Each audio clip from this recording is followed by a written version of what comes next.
By the way, you guys didn't even get to see my scarecrow mask. Perfect timing. It's homemade. Guys, quick question though. It's a Friday night. Is there really ever a bad time to rock? I don't think so.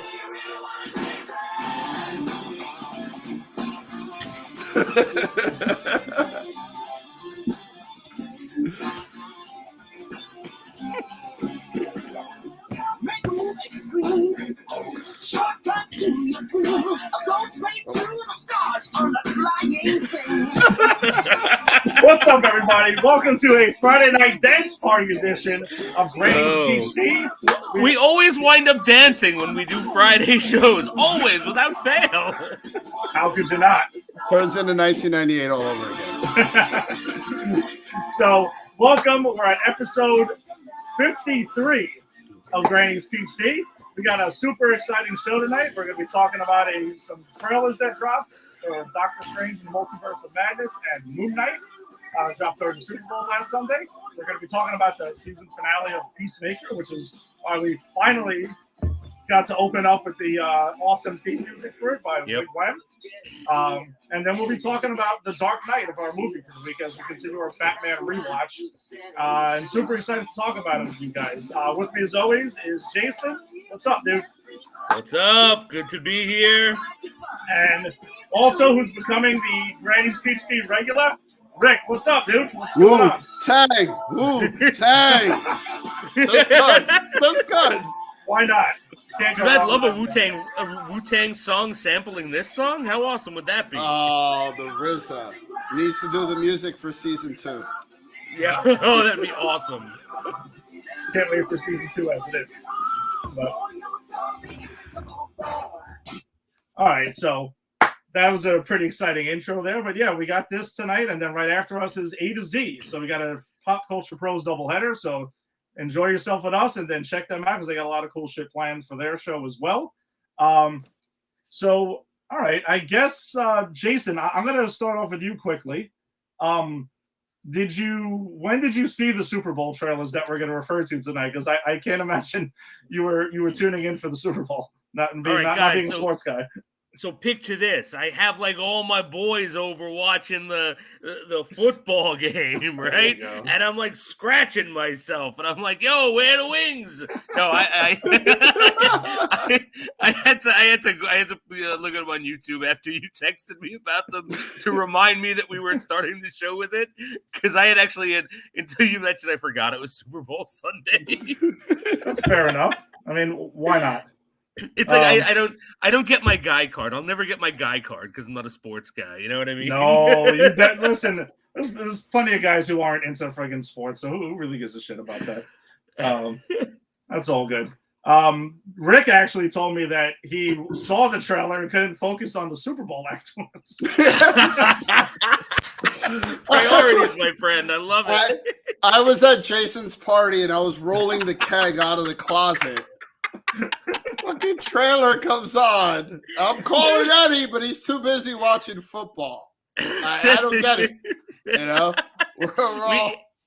it was great because Rick was like, "Yo, forget this game. Let's just keep watching that trailer on Remix and break it down." And we spent 3 hours doing that. It was the greatest Super Bowl party ever. Yeah, you missed it, Ed. I'm sorry. You're watching some game. I don't know. Yeah, I mean, I'm not gonna lie.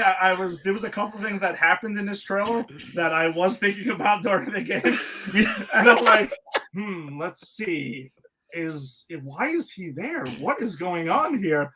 Oh shit! Wait, I have money on this game. I need to pay attention. So, but yeah, let's jump into that. So we got one of the two Marvel trailers we got for this was Doctor Strange and the Multiverse of Madness. We got a brand new trailer, which apparently it was like blowing everyone's mind. And for many reasons, but I guess let's get into a couple of the smaller details before we get into the big one. Then we could start wildly speculating our, insanity over here, or maybe not insanity. We'll see. So we did get the character of Gargantos, who is renamed, but it's really Schumer Garath, anyone who's played Marvel vs. Capcom or anything like that, you've seen the character before. Apparently, there's this weird licensing thing that Marvel Studios can't call him that It has to do with like some toy crap or Weird. it's something really stupid. So they just changed his name. But if you look at him, like obviously it's Shumway. Like we get it. But he's fighting him like in the street at one point, and I don't know if this is like this character's after America Chavez because she's featured in the trailer a whole bunch. So we did get some of that. We got 3 variations of Doctor Strange. Yeah, which 3 that we know of. 3 that we know of. Right? No, that's a great point. Like we got regular MCU Doctor Stephen Strange. We got Defender Strange, who a lot of people are joking around that he looks like he has a Batman logo on his chest. That's Defender Strange from the What If, right? Like that's not just the look. Like that's supposed to be that character, right? Well, no. I'm talking about Defender Strange, like his other alternate costume from the comics from the Defender with the ponytail. Gotcha. He has his hair's a little bit different. You would see it. His hair looks like it might be slicked back, and then we get Supreme Strange. That's what I was thinking. Supreme from Strange. What If. Yeah, that really does look like a Batman logo, though. It does that was purely an organic. Like when I saw it, I was like, "I'm Batman." Let's hear. And then Michael Keaton came out and said, "No, you're not." And then let's hear Benedict Cumberbatch's Batman voice, and then we can all start dicking around about that. He's next. Give it 5 more years. He's next. Listen, either die a hero or live long enough to see yourself become the villain, right? That's see yourself to become Batman. That's true. It's true. Like Ben Affleck. Yeah. All right. We got 2 Wanda. We got 2 Wanda Maximoffs as well. In this, we got regular MCU, who also has an interesting line in the trailer when she's talking to Doctor Strange, and is like, when you go ahead and fuck with the multiverse and do all this other shit, you're a hero. I do it and I'm the villain. That doesn't seem fair. Which sprawled on a bunch of pretty funny memes because then it was just like, well, that's not my problem or something like that, So I thought that was pretty funny. He just sounded like a hater right there. Yeah, but it's also drawn a lot of speculation where I want to know what you guys think is. Do you think she's going to end up being the villain of this movie? I don't. Okay, you don't think so at all? I think it's going. I'm not saying that she might not like turn and have a moment of darkness and maybe be on the side of the villain, but I think that this is going to be masterminded by someone like Nightmare or Despair or one of those like more ethereal, strange characters, because they kind of played with Dormammu in the first one, which is one of those strange ethereal characters. Mm-hmm. And I believe we've discussed this, that Nightmare was slated to be in the first one, or there was rumor he was going to be at some point in there, but I don't know. But I think that's where I think it's going. I think it's like she might play a part, but there's going to be an ultimate like overarching thing. But then remember, I did say the exact same thing in WandaVision, and I was wrong. So take what I say with a grain of salt. Are you trying to say that you were one of these morons who yelled about Mephisto? Mephisto! Like this guy? Whoa. So Rick, let's turn it to you. What do you think? Number one, off of Jason's comment.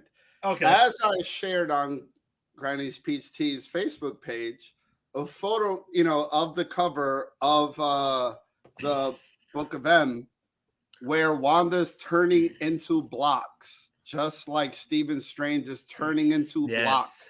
Mm-hmm. During the trailer. And as you guys know, I reside in the realm. So like I'm all in Mephisto. He did it. Hold on. Are you stop? So you can't even say with a straight face. No rules. Are you no rules. No rules. I heard TJ Grosakowski yell that for months. I see the comic book cover. I see the trailer. Mephisto, no rules. I'm all in. I think Wanda is gonna be the incidental bad guy. Okay. Because she's chasing her children, okay, who seem to be lost in this multiverse. Mm-hmm. I'm all in. I think Wanda could be the incidental bad guy. It's definitely not Kang, so it's got to be Wanda or Mephisto. Well, I want to follow up then on things you guys just had mentioned. I think, Rick, I'll start with yours. They do show in the trailer the whole castle that the one who remains is in, that we see at the end of the finale of Loki. So that is, as we see, ends up being Kang the Conqueror. So he's obviously in this, and is what spurned on this whole multiverse that we're all dealing with now. And like, this film looks like it's definitely dealing with the effects of what happened in Spider-Man No Way Home. Do you think we get a Kang, Rick? Do you think we get a Kang cameo in this, or do you think he gets saved? I think we get a good guy Kang. I think we get one of the variants that means well. Which actually was our Loki Kang. He was a variant who meant he well. was a good guy too. We didn't know that he was a bad guy before they killed him. I feel like, not to jump ahead, kind of run into that Peacemaker, like, what did I just do? Right. I feel like that might have been a good guy Kang, and I feel like we might also be dealing with a good guy Kang with the possible Illuminati thing. I'm all in. I also don't think that Kang makes it out of the movie. Okay. Like, if we do have a Kang, my money's on he doesn't make it out of the movie. All right. That would be interesting if they if Kang appeared in a couple of movies and Loki only to get killed again. And like it's good guy Kangs until Quantum Mania when it's evil Kang. That would actually be really interesting, like a trail of good guy Kangs to the evil one, you know? That would be pretty cool. Well, Jason, then I want to follow up on something that you had mentioned, which was Nightmare. Because Stephen Strange does look at a scene where in the trailer where he's looking at this watch that's cracked up and in glass, and he sees his reflection of it, and he talks about how pretty much his life has been a nightmare. Right. Like, since. That's what he says. Right. Because I was just trying to rewatch it before I got on, where he was like, every night I have the same dream, which I think is a chilling opening. It's such a cool like opening to that trailer. Mm-hmm. And then I wake up and the nightmare begins. Do you think it's wordplay, or do you think that we actually get Nightmare this time? Maybe he's the villain. He might be. I mean, that's the thing is I don't think it's. I do think it's something above Scarlet Witch's pay grade. You know what I mean? Okay. Like she, as Rick said, she might be a small villain, but you know, it's either going to be Kang, which I actually don't think it's going to be. I think again, I actually think it's going to be Nightmare and Despair. Those are the two I'm going back. And the reason I keep going back to Despair is because I bought this Marvel Sleepwalker action figure. Oh boy! Right, which, by the way, no Sleepwalker confirmation in this movie, but this is from the Doctor Strange in the the Multiverse of Madness. And the two of them that are on here that are like they're pretending it's not part of the movie set, but they are. Despair is the second character that isn't Sleepwalker, which is why I'm thinking he might be wrapped up in it, or a Nightmare or something like that. Wait, how could they possibly have a Sleepwalker toy and him not be in it? That's what I'm saying. Like, you guys understand, I own 4 copies of Sleepwalker #1. I know this. I've seen it first. A new room to my house. I own 2. I think I'm like 3 or 4 copies short of the whole run because I think it only ran 30 issues. I only have the first 24 because I had the instant renew, and then I cut it off after the second one. I was actually having them delivered to my house, so half of mine were folded in half. And I stand by Sleepwalker as a character. That was a good character. Run. I like that character. They could have done a lot more with him. The writers dropped the ball, but that was a really cool character. And look how awesome this action figure is, guys. Look at that. His crossover with Spider-Man was also aces. I had a crossover with Spider-Man also at one point, but that's just how it works when you're a reserve Avengers member. Like I did too, but I was so F-list that I had a crossover on his like electric company short, Oh wow. Nice. I like that. Guys, you remember the electric company? Because we're all real old. I have one of those sitting around somewhere. An electric company? Yes. Well, no, a comic book from them. Okay. So we also get this Green Minotaur who goes by the name of Rantra, who's also in this. Who's the Build-A-Figure, guys? How awesome is that? Boom! And there it is. Sleepwalker's in this movie. Do you guys think Sleepwalker is in this movie? I like, do. For real. Like, for real. Do you really think so? I don't think he's going to be a big part. I think it might be like a a multiverse cameo, but I think like it's going to be one of those things that if you're in the know, it's like, oh, that's awesome. And if you're not, it doesn't mean anything. You don't miss anything. Okay, because kind of like someone like Matt Martian Murdock Manhunter. Yes. Someone like Matt Murdock in No Way Home. Exactly. Okay. I mean, you would ask the question of how good of a lawyer he is when he goes out and catches that. So I guess there's also another thing before we get to the big reveal that was in it, is there's also a thing people are debating where Wanda is fighting a figure of some sort. You can't really see who it is, that some believe could be Captain Marvel. Some believe could be Monica Rambeau as Captain Marvel or Photon. Or some have even went to the extreme to say that this is Supreme Iron Man, that this is Superior Iron Man, and it's Tom Cruise as a Tony Stark variant. This is stuff that's being thrown out there. That would be in a perfect world. In a perfect world, it's Supreme Iron Man and it's Tom Cruise doing it. In reality, it's Monica Rambeau. Okay, so you're going to go with Monica Rambeau, who I probably would put my money on too. I think we're both missing the obvious one here. Oh, boy. It's Mephisto. Oh, it's Mojo. Ah, it's Mojo. Mojo's getting his tentacles into this, man. He's coming through the multiverse. They recast Longshot. Perfect. So no, Jason. Let's get to it then. The big reveal in this trailer is Patrick Stewart, so he's in this, and I'm pretty sure he's Professor X.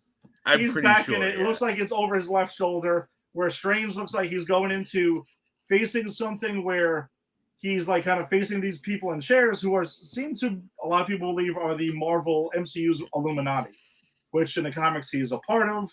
Maybe it looks like they're being tasked with keeping track of time. He's also escorted to it what looks like Ultron bots. Is another thing that's a little bit nuts in this. So that's it. Like the X-Men are in. I mean, maybe that's how they come in. I don't know. Or maybe it's just, hey, we now own the X-Men rights. Let's fucking throw some money at Patrick Stewart and get him in this movie so we can really, we can do a sort of like a Spider-Man No Way Home fan service for people, but not using just the Spider-Man property. I mean, which I'm okay with, to be honest, because if they're setting up the Illuminati, there is no other perfect Charles Xavier. I don't care how old the man gets. He's the perfect Charles Xavier. So why not bring him into this? Agreed. Rick, do you think we're getting the MCU's Illuminati? So this is where I'm like 90s emo kid. and I'm all negative on it, and I'm dressed in all black. So you're me in high school? So I thought if they were going to bring someone in, they would bring in young Professor X. Okay. Because they could ride him out with like the first class and like actually like do everything in that manner. Because if you bring in Patrick Stewart, like you're at the top of the mountain. That's OG Professor X, which means Halle Berry is Storm and Hugh Jackman is Wolverine. None of us believe Halle Berry's going to be Storm, or Hugh Jackman is going to be Wolverine moving forward. Well, I don't know. Agreed.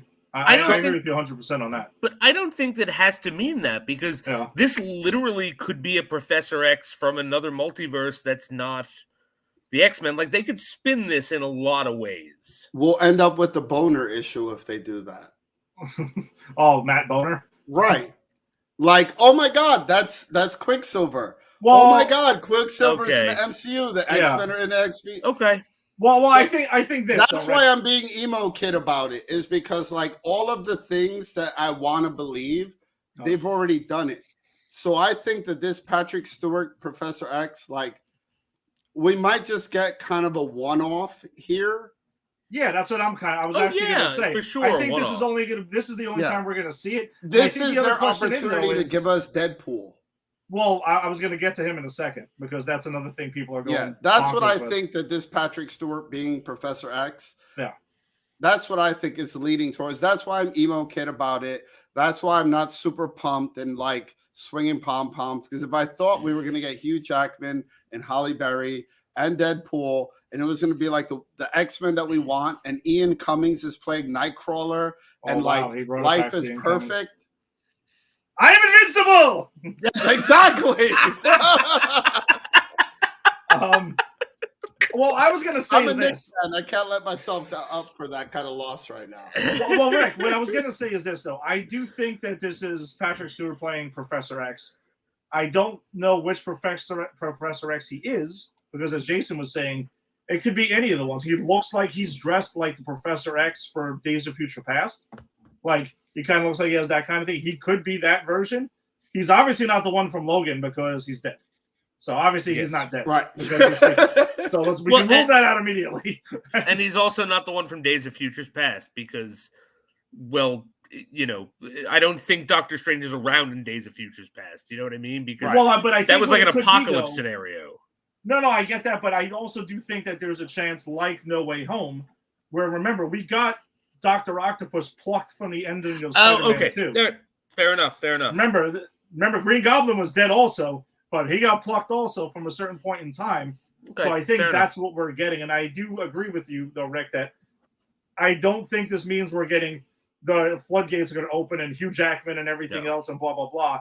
I think we're going to get this Professor X to acknowledge, like a tip of the cap to what happened before. And then we're going to move forward still with the MCU having their own version of the X-Men that is different from everything else. I don't think they're just going to go with him. I would be shocked if they went with James McAvoy, because those movies also have a lot of stink on them. You know, like anyone who's seen Dark Phoenix, you know what I'm talking about. If you see X-Men Apocalypse, you also know what I'm talking about. I'm actually a slight defender of that movie. I don't think it's as bad as people say. I don't think it's good, but it's not as bad as people say. But anyway, we're not talking about Dark Phoenix, though, right? No, God, no. Apocalypse has some beautiful visuals. That's what I'm saying. Like, Apocalypse himself looks terrible, but there's some interesting stuff and there's some interesting visuals in there completely. Can I say I've got my degrees of separation from the actor that played Apocalypse. I did set design on a movie he was on called Revenge for Jolly that he actually started. Oscar Isaac. Yes. So you know Moon Knight. Yes, Moon Knight. I have a degree of separation from him. I never met him, but I for sure painted a wall that he stood in the same room. Shot a scene in. So your connection is much how I love to quote Gladiator in these situations. Yeah. You knew Marcus Aurelius. I didn't say anything. I said he touched me on the shoulder once. Yes. Yes. All right. Fair I knew Marcus Aurelius. No, I didn't say. But I think the other thing, though, all right, so with the poster, though, that also dropped, there is shards of glass that are there. Some people are claiming that they see Deadpool as one of these things. And I'm not saying that, I don't know, I don't think Deadpool's going to be in this movie. I know Ryan Reynolds has already started his denials of it, but as we learned with Andrew Garfield, that doesn't mean anything right now. But I think this will offer the explanation of how Deadpool ends up in the MCU at some point. I don't think he's actually arriving in this film. I would be kind of shocked if that happened. But there is, on the shard of the glass, though, Captain Carter's shield. That is there. So I definitely still, it reaffirms my belief that she's going to appear in this movie at some point. Haley Atwell will be back as Captain Carter in this. And for all those out there who skipped What If because it's animated, it's obviously required viewing for the MCU. If you skipped What If, you're not a Marvel fan. Agreed.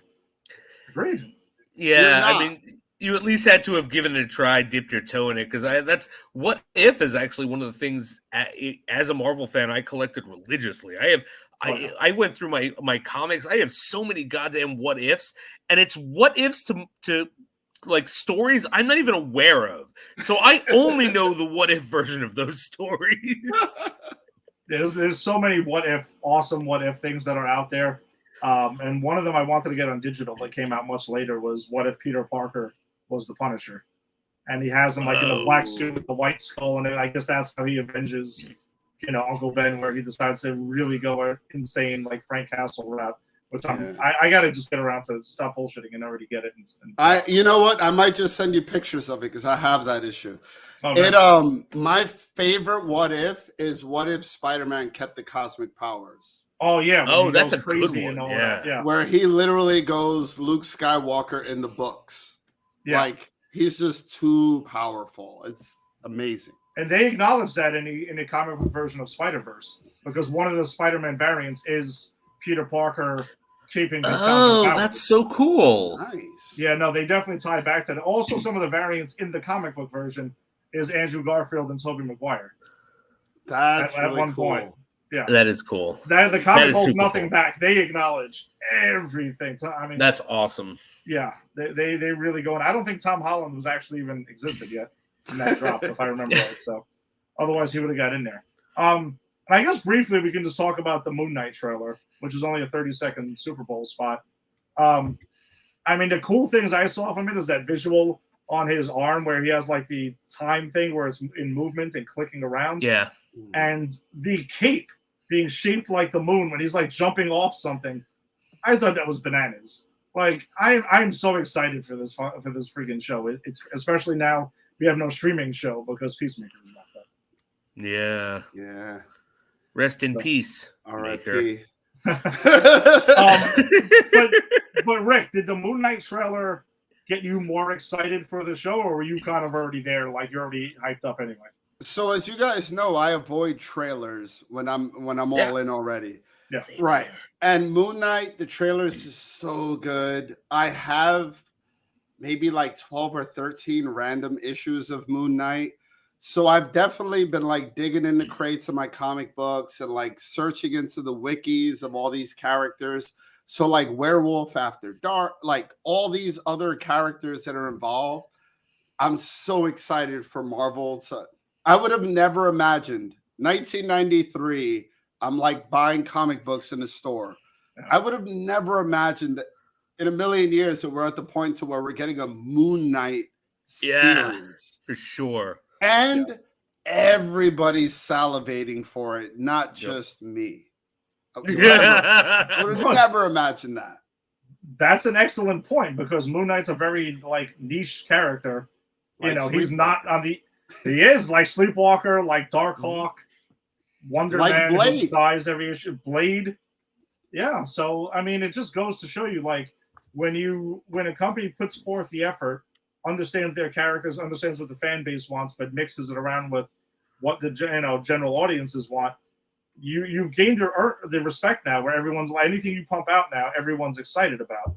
Sure. Jason, did the trailer bring up your anticipation, or you're kind of already there?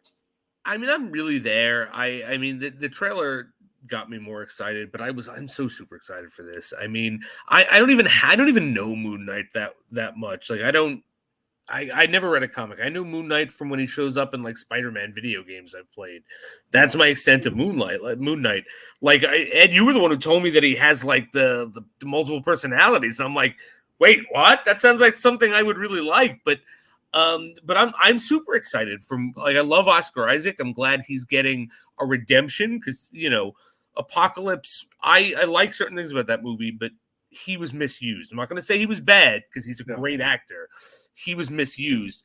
It looks like they're giving him a lot to really do in this, and I'm excited for that. So I'm all in on this show. And this trailer, it just made me inched me toward the more, you know what I mean? I mean, but I don't know how much more excited I can be.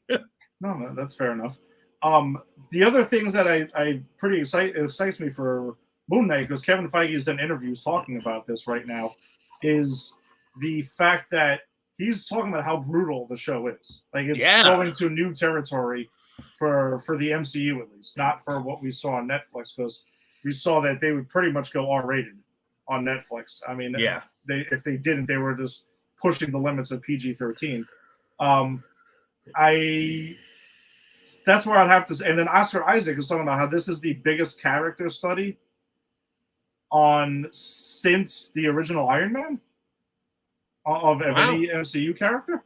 So which I thought was a bold statement. Yeah, which I thought was a bold statement. Which, you know what I just found out this week?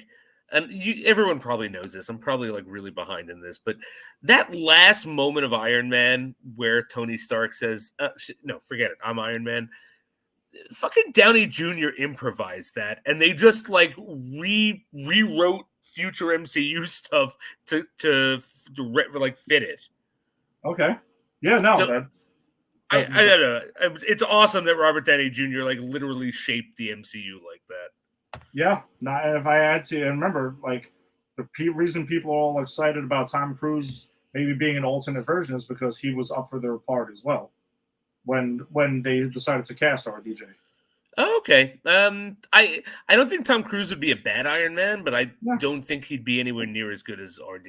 But I think RDJ is perfect as Iron Man. Like that is the living embodiment of Tony Stark. Yeah, they just happen to find the guy who straightened himself out at the right time. Right. All right, cool. So then let's keep it rolling here. Let's move on to our show of the week, Peacemaker season 1 finale.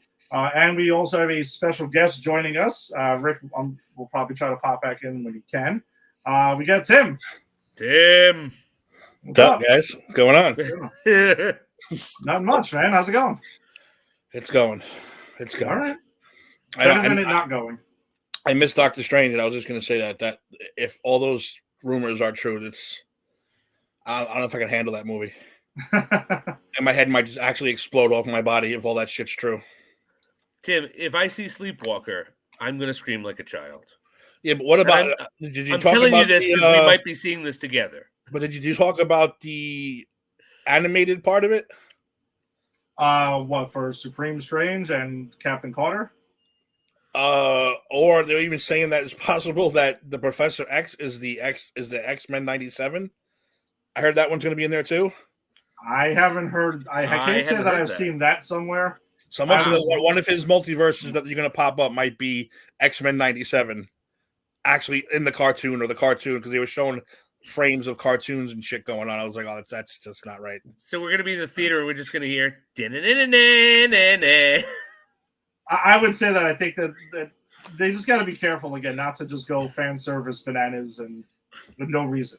Yeah, that's all I'm saying. Just don't do that, because then I think you can kind of just destroy it. I agree. But all right, we'll go ahead and let's move on to Peacemaker. We got our season 1 finale that dropped just yesterday. So, pretty crazy, wild finale we got there, guys. It's nuts. It's really crazy.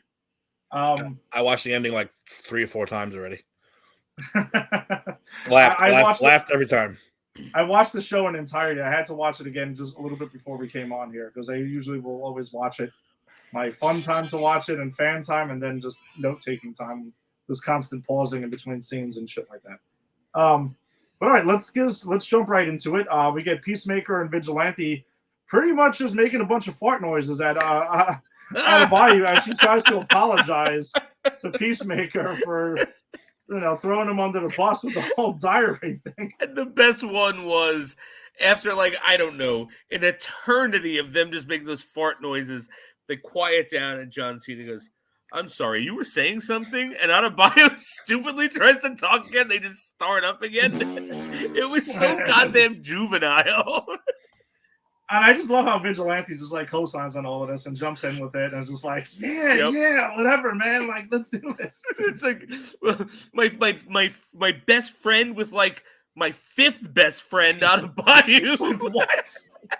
Listen, as awesome as Cena was and as awesome as the cast is, I'm giving Vigilante the MVP of this show for the first season. Me personally. Okay. I might be with you on that, actually. I think I can co-sign on that. He's freaking great. He is fantastic. I don't know where the hell they found this dude, but he is fantastic. And he just had me laughing every single time. So, and he was by the way, this is a recast because they actually started with somebody else. Really? And they had to recast the character because the other actor, whose name I can't remember right now, didn't like where they were going with the character. So this dude jumped in and they reshot a bunch of scenes. They had to reshoot a bunch of scenes with it. Hey, so. I think it worked out for the best because this guy's perfect. He's awesome. He's absolutely hilarious. But yeah, she makes a good point saying she's being judged by killers, by the way. You guys just go ahead and like murder people like no problem, which is a pretty fair point. But she also has a very heartfelt moment that ties into the big moment at the end of this, which saying like, listen, I read your file. Your brother's death isn't your fault.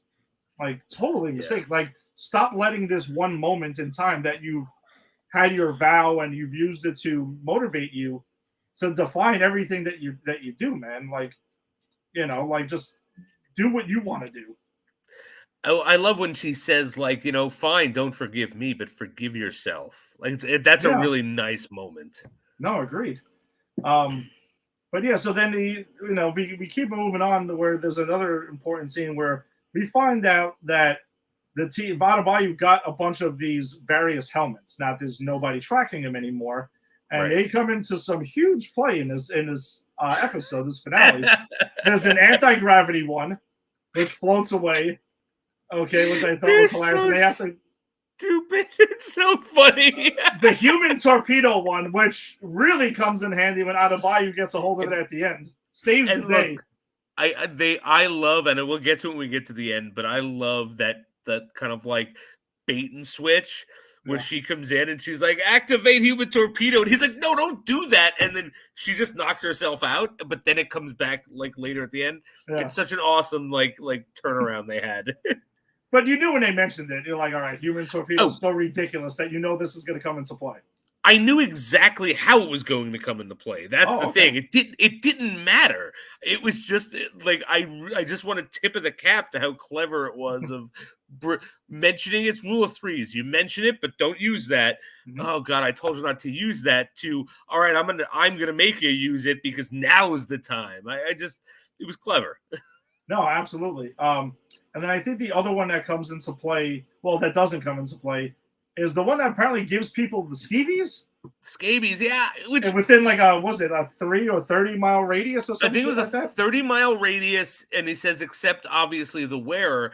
But if I remember correctly, there was a helmet that his father made that gave the wearer the scabies. Yeah, there was something like that. And it's funny that you mentioned it because I didn't think of it when I was watching the episode. But yeah, you're right. That definitely did happen. And so I was like, "Is this the same? Is this similar? What's his?" So I think that's just a running joke with the dad's obsession with. I don't even know what scabies is. I mean, I'll go ahead and check it out to make sure that I'm not misusing it because I just thought it was some sort of like, a disease or something like that, or it could be like an infestation of the skin by the human itch mite. So it's a rash. Yeah, I kind of imagined something along that line. And then we get the Sonic Boom one, which is the other one that's extremely important in this episode. And I love the callback. Hey, that's the one I killed the rocker chick with. Yeah, and it has 4 charges this time, so apparently, which is pretty important. And he also says something funny where he's like, dude, I went ahead and I killed the guy who made these things, and Vigilante's like, oh. Yeah, no, he goes, yeah, well, yeah, good. It's not like because the thing floats away and they lose the anti-gravity one because Adebayo says activate anti-gravity and it just goes off. Yeah. And he goes, well, that's great. It's not like I just killed the only man who could make these. And Vigilante goes, actually, no, that just happened. He's like, yeah, I'm being sarcastic. And he's like, well, you should go ahead and announce when you are going to be sarcastic. So we all know that, and that ties into post-credit at the end, which I think is really funny. He's fucking with Economos, and he's like, I'm being sarcastic. I don't think that you're fat. I actually don't think you're going to die. He's like, why is everyone so obsessed with my personal...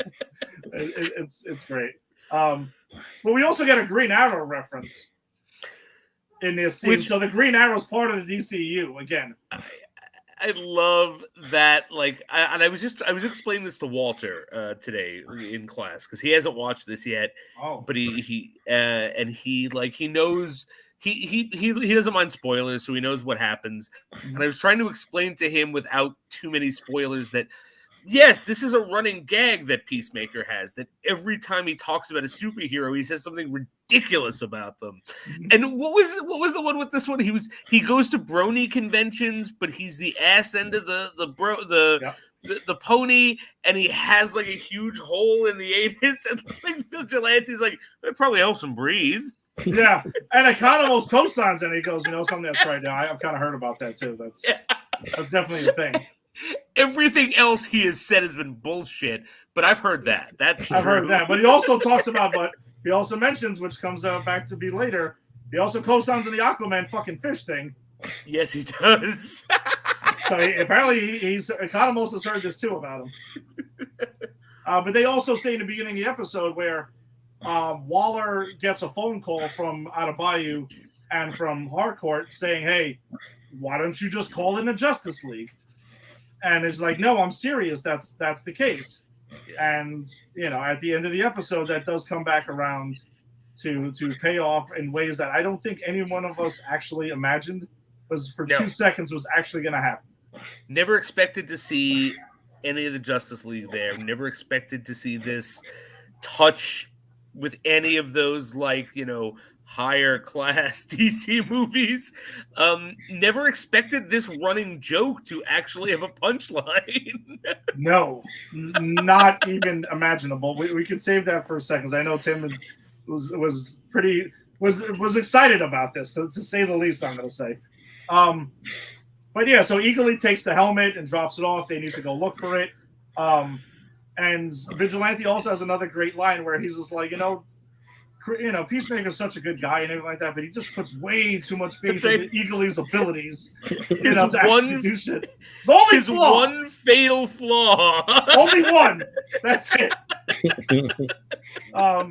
Yeah. So pretty much, Peacemaker is in the woods looking for it. He envisions his father, who he murdered last week, and which was a really telling scene because he's telling him, you haven't got rid of me and this and that. And Peacemaker tries to kill him with a blow dart.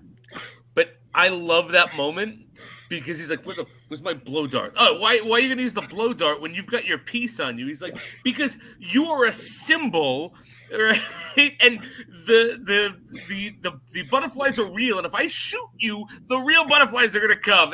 And his father's like, almost got you there. What do you mean you almost got me? I was always going for the dart, the blowgun.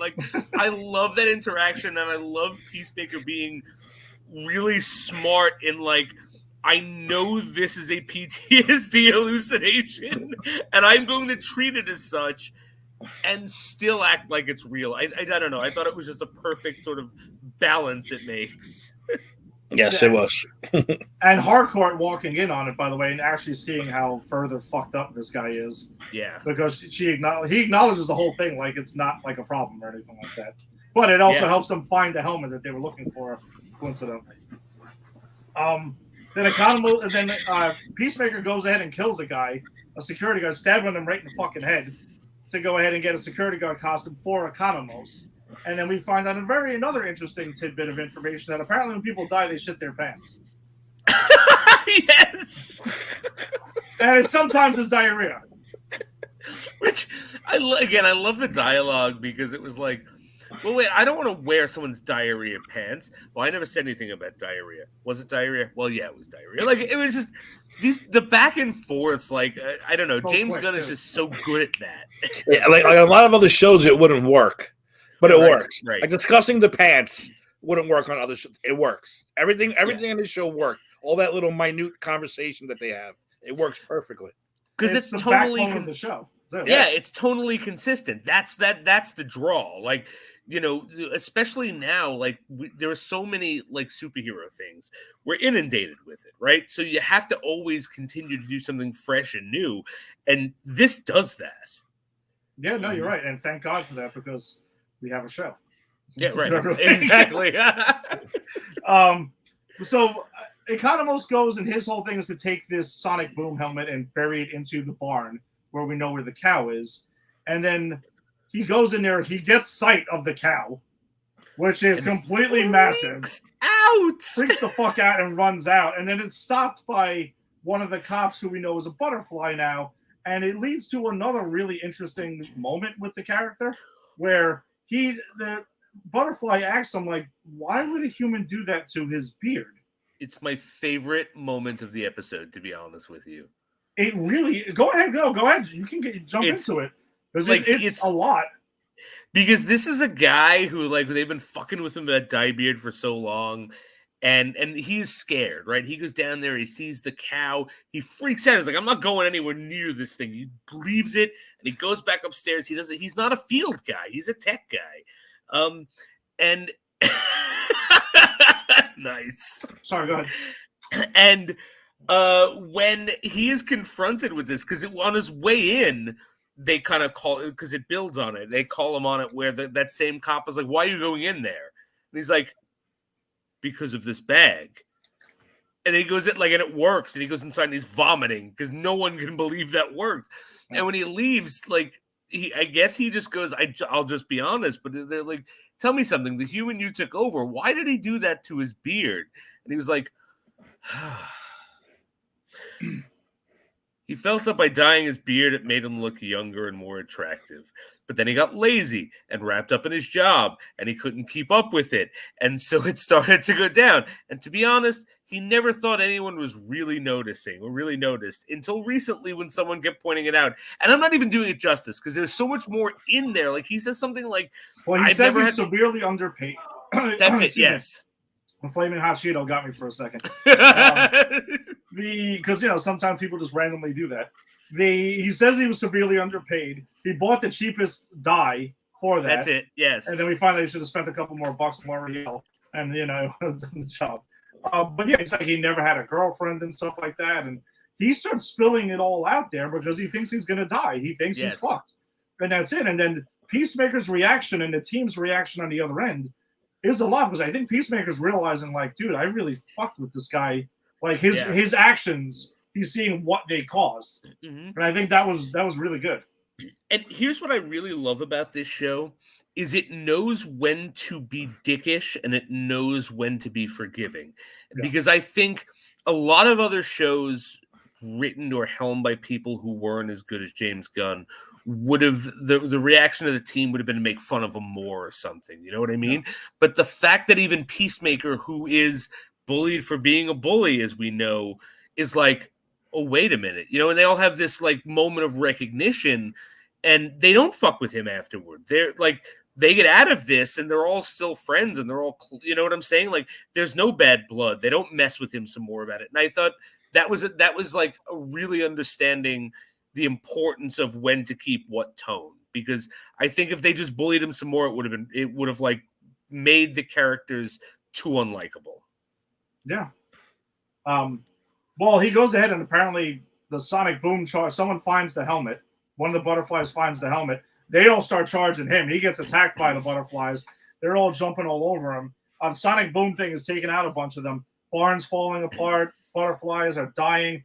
And then the team goes ahead and decides, we got to go help this guy. And they start suiting up. So you get Vigilante, Harcourt, and Peacemaker. And then they finally kick in, do you want to taste it? Yeah, great scene. The action in this scene, though, like, Tim, like, it was bananas. The level of, like, heads are flying. People are getting stabbed. Butterflies are trying to fly away and getting shot, like, as they're trying to escape. Harcourt's holding her own, though, side by side with these two. Like, she's a badass, man. She is. And you know what? I liked it. They went realistic with it. Vigilante got hurt. Yeah. She got hurt. It wasn't no just like everyone walked away unscathed. That was like, I know it's a small thing, but I like that because they have no superpowers. Yeah. Like, Vigilante doesn't have anything, right? We don't know if he has any kind of super No, there's just regular. No, the three of them are just regular people with guns. So the fact that they went down and the fact that Diebeard fucking stayed, he was scared and stayed hidden and stayed down, and it's just all fucking realistic. And it said, like you said, it was like a beautiful thing. It was a beautiful moment. I just love the way they did the show. Well, they also, when they kick in the theme music in the finale, you're like, well, in most shows it'd be like, oh, this is it. They're gonna just run shopping, like no one gets hurt. And then I love the fact that while we're seeing this crazy shit, like heads getting sliced in half and everything, like it gets really brutal. That Peacemaker, goes after Goff because Goff is trying to save the cow, and it leaves Harcourt and Vigilante, and that's when they get shot.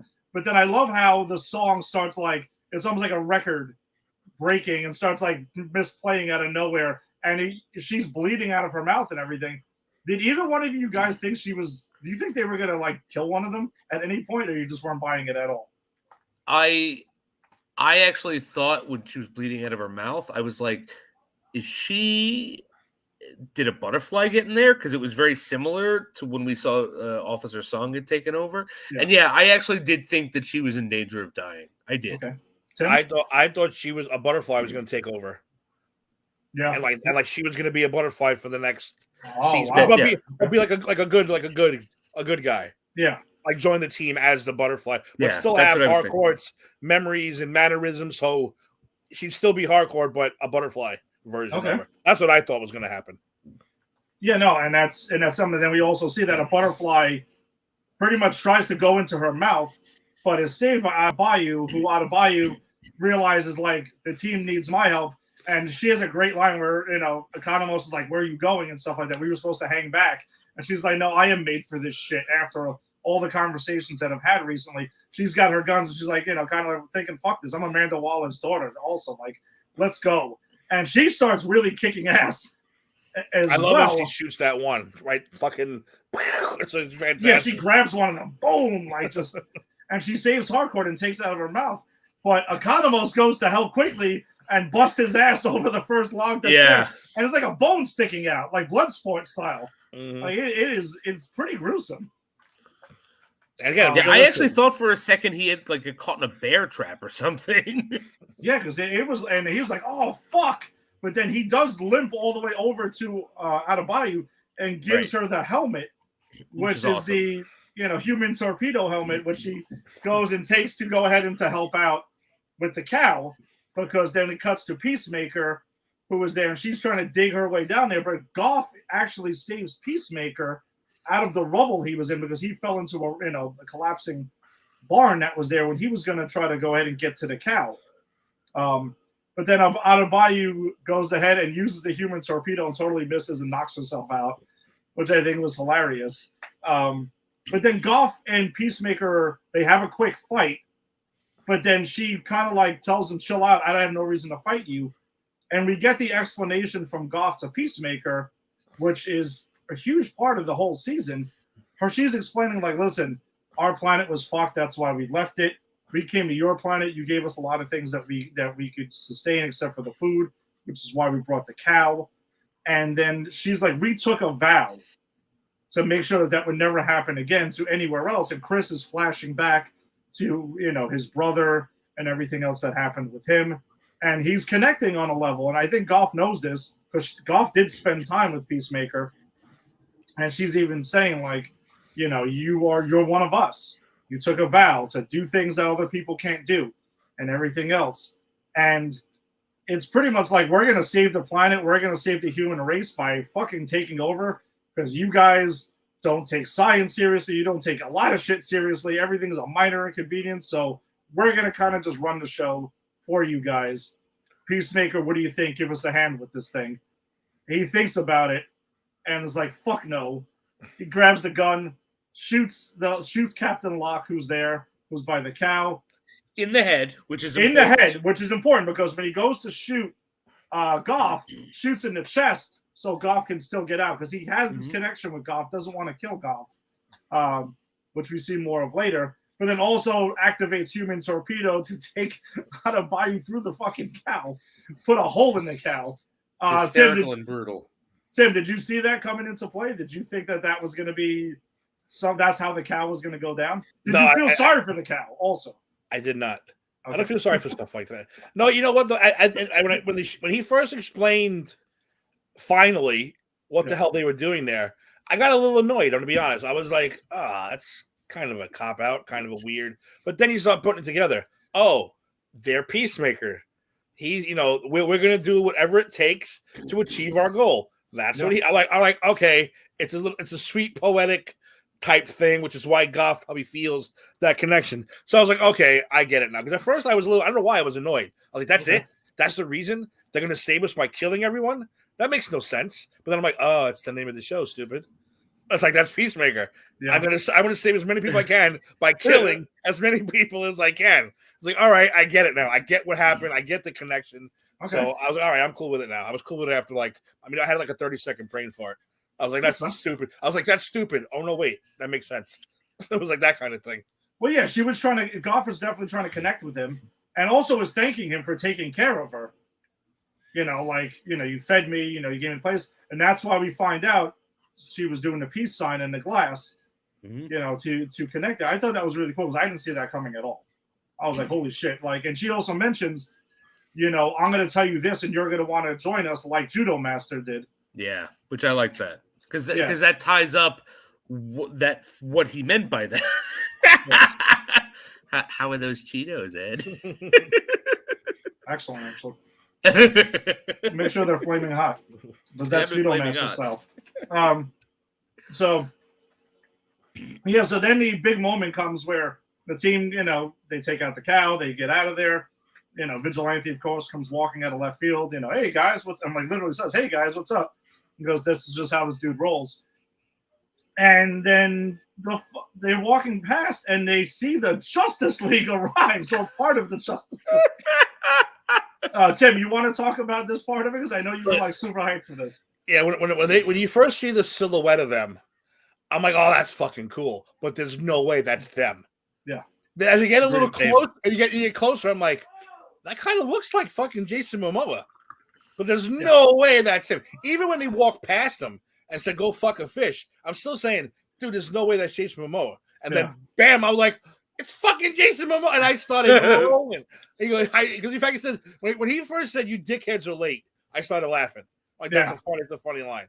And then he says, "Go fuck a fish, asshole."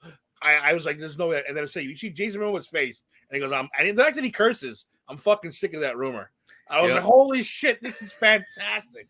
And then you pan over to Barry. He's like, well, fuck you, Barry. I was like, oh my God, this is the fucking greatest thing I've ever seen. I said, this is probably my favorite thing in the DCU ever.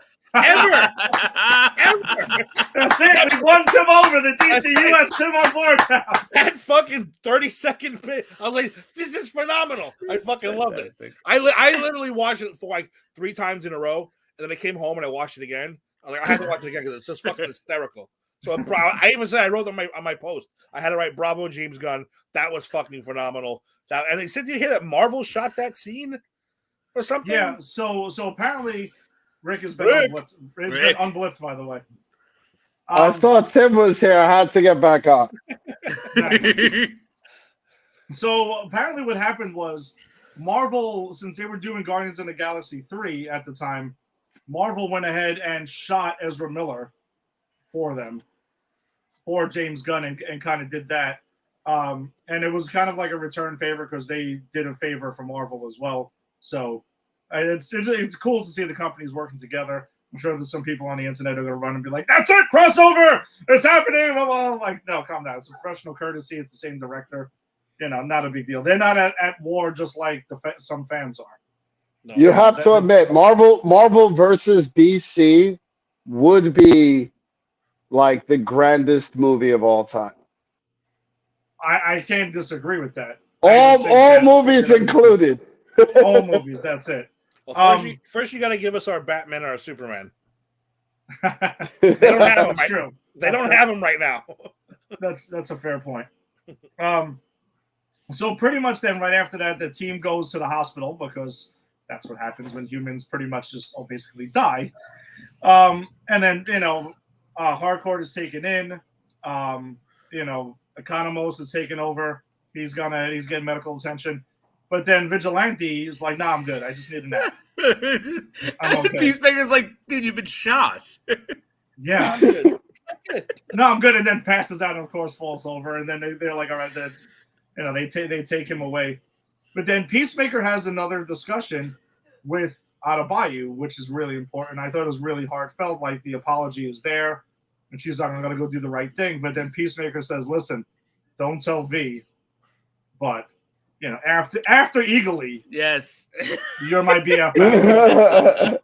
and no, she takes it to heart because she's like, "Holy shit, like, okay." I after all we've been through, like, I got it, which is, I think, is a really cool thing with the show is that the team really cares about each other at the end of this episode and end of this season. Sure. Like, they really did become a family.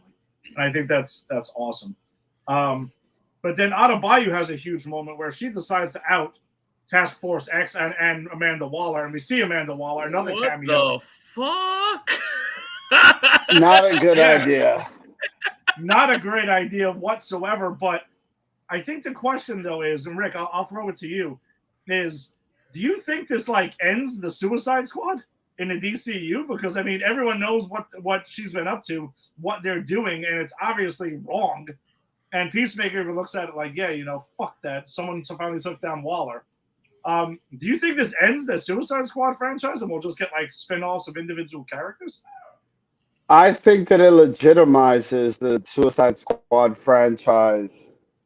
And Okay. I think that that's because it was Waller that sent Aquaman and Flash and Wonder Woman, Justice no League, essentially, Batman. yeah. Right. Well, half the Justice League, because Cyborg wasn't there either. Yeah. But it was Amanda Waller that sent them. I think, if anything, her outing the Suicide Squad is going to legitimize the Suicide Squad. I don't think it's going anywhere. I think it's I think they saved the franchise with the last movie. No, I think they did too, but unfortunately, financially, it didn't do great because also they released the damn movie on HBO Max, and that's kind of dive bombs your movie, and that's financially you kind of got to write that off. But and it wasn't as bad as Wonder Woman. No, I mean, the Suicide Squad is actually, I loved it. I mean, we talked about it last year. I thought it was Great fantastic. But the thing is, I'm just saying within the context of the DCU, like Tim, what I'm saying is, like, the government's not going to be like, oh yeah, stick bombs in these guys' heads and blow their heads off if they don't go ahead. And we'll keep shaving 10 years off their sentences when they complete missions. That's what I'm saying is, like, do you think that they kind of just like defunct it where they can't really have the Suicide Squad continue to function like they were? Because that seems like no government agency is going to be like, yeah, that's cool. Let's do this. Hey, it's like our own government. Whenever the government shows you something, there's always something better not being shown. When the government says, this is our shiny new fighter jet, this jet can do this, and this, they got a fucking better one in the back already. They're not Justice League. They're not going to announce to their enemies in the world how our brand new fighter jet works unless they got something already better in the shadow. So I don't think it'll be a big deal. I think they're like, yeah, we're shutting it down. Amanda Waller's being disciplined. Boom, something's happening. Bitch, call it fucking task force. Get them up and go take care of it because we can't get the Justice League involved. I think it's going to help. Actually, I think it makes it more interesting. Okay, yeah, so I think it's good. No, I want to see more Suicide Squad. I mean, Jason, you even like Suicide Squad, and I know you like the Suicide Squad even more. Do you think that we get more Suicide Squad movies after this? I do, and I agree with what everyone said. I think this gives it a bit more legitimization or legitimacy. English teacher making up words. Legitimacy, but also, like, I think it also frees them up to do like a Suicide Squad without Amanda Waller, in the sense that, like, we have these characters that have, like, from the Suicide Squad that went off to, and they're not under Waller's control anymore. So, but they're like, they're anti-heroes. So you can always bring them back. Maybe Waller entices them and it's not a chip in the head. Okay. I think it might change the way it works, but it doesn't get rid of the Suicide Squad. I think it just changes it. And I agree with what Tim said. I think it changes it for the better, because there are only so many movies you can get out of. We put a chip in your head and you have to do what we say. That works only so many times. Different in the comics. You can do it indefinitely. Yeah. But for this, I think it needs to grow like any other, series of movies. And also, I hate to bring up Fast and the Furious, Ed, but you could also give them the incentive.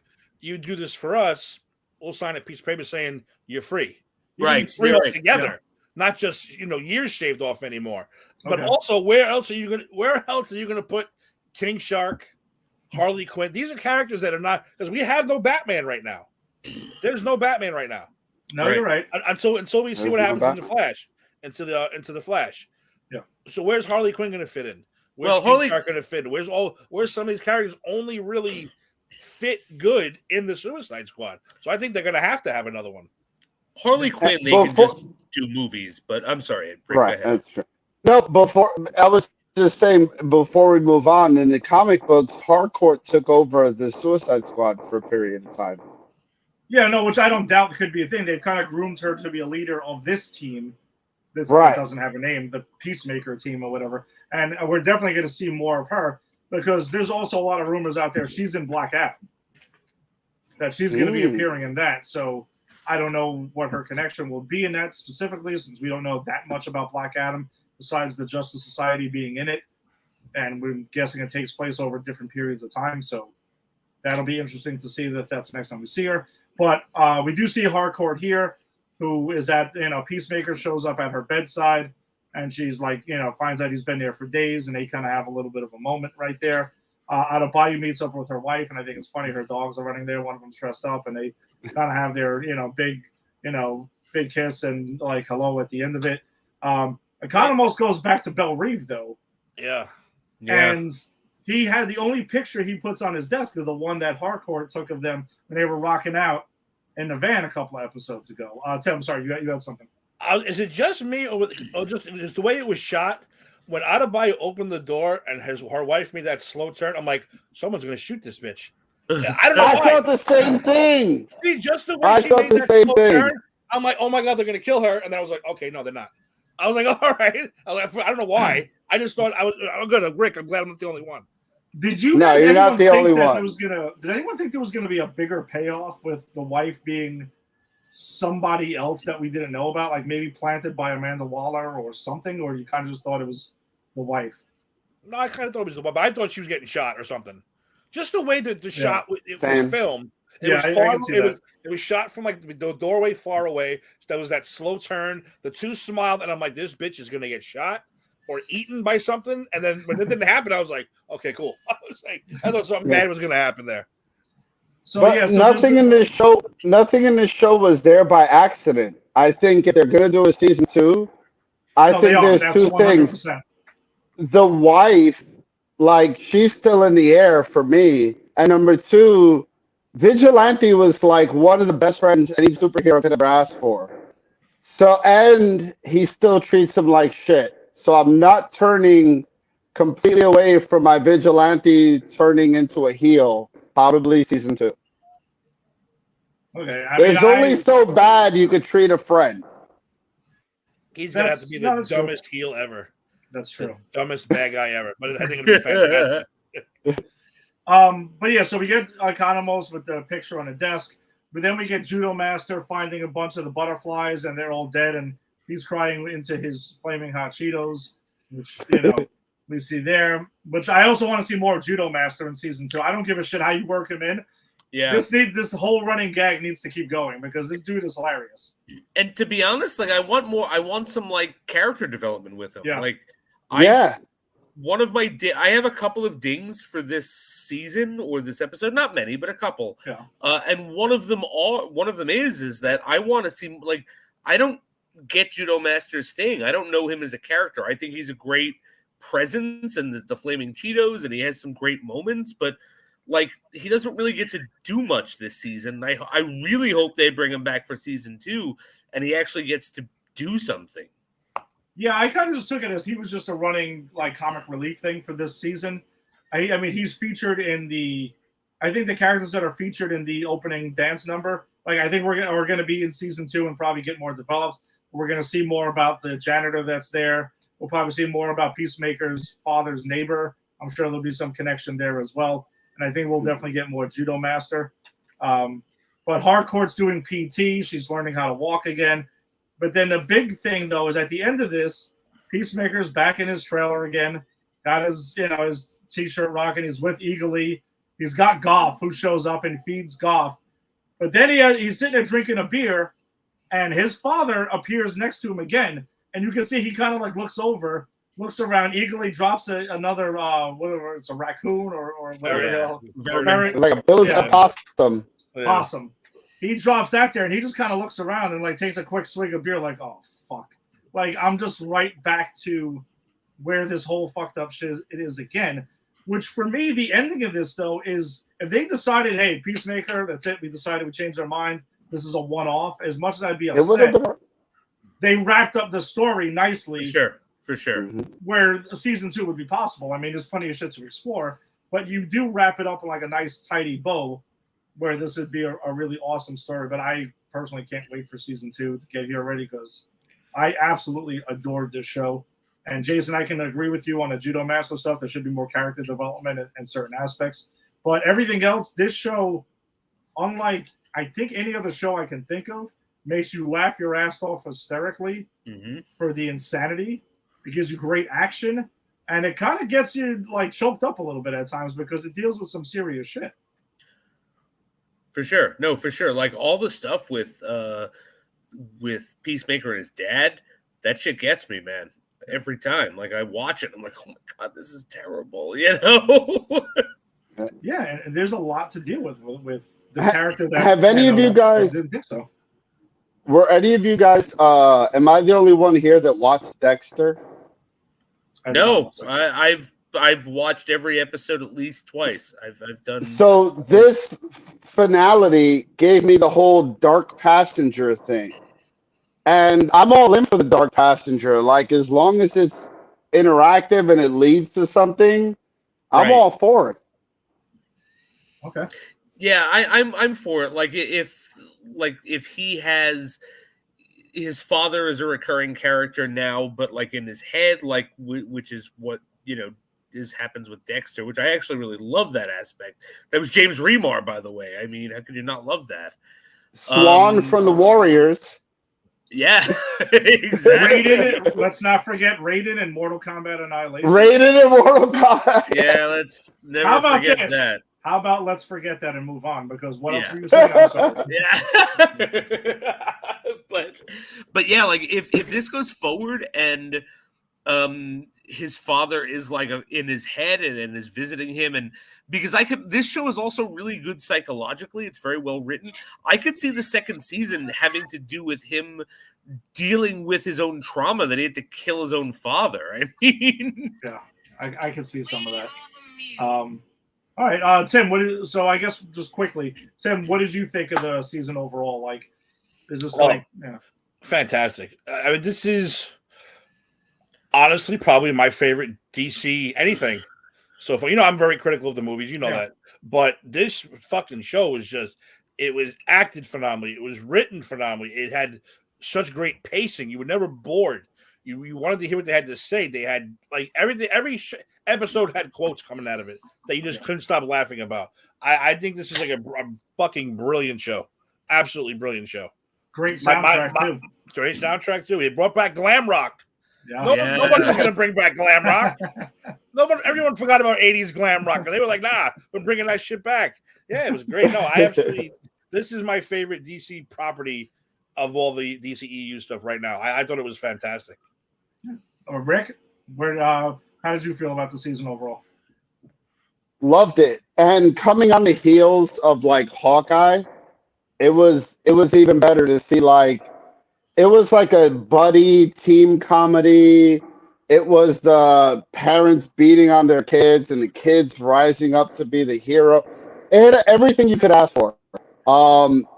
It blew me away. And it really met like the Marvel watermark or high watermark for what quality is. It met that. And it might just be James Gunn. It might just be John Cena. Who knows? The magic was that good with this season. Yeah, I would agree. I mean, Jason, would you put this up too with anything that we've gotten from Marvel Studios this past year? Oh yeah, for sure. I actually think I like this more than some things we got from Marvel Studios this year, because I think this is brilliant. I said I have a couple dings about it. Doesn't even matter. I mean, I have dings for everything. I'm a crabby bastard. But I think overall this was brilliant. I mean, it has this.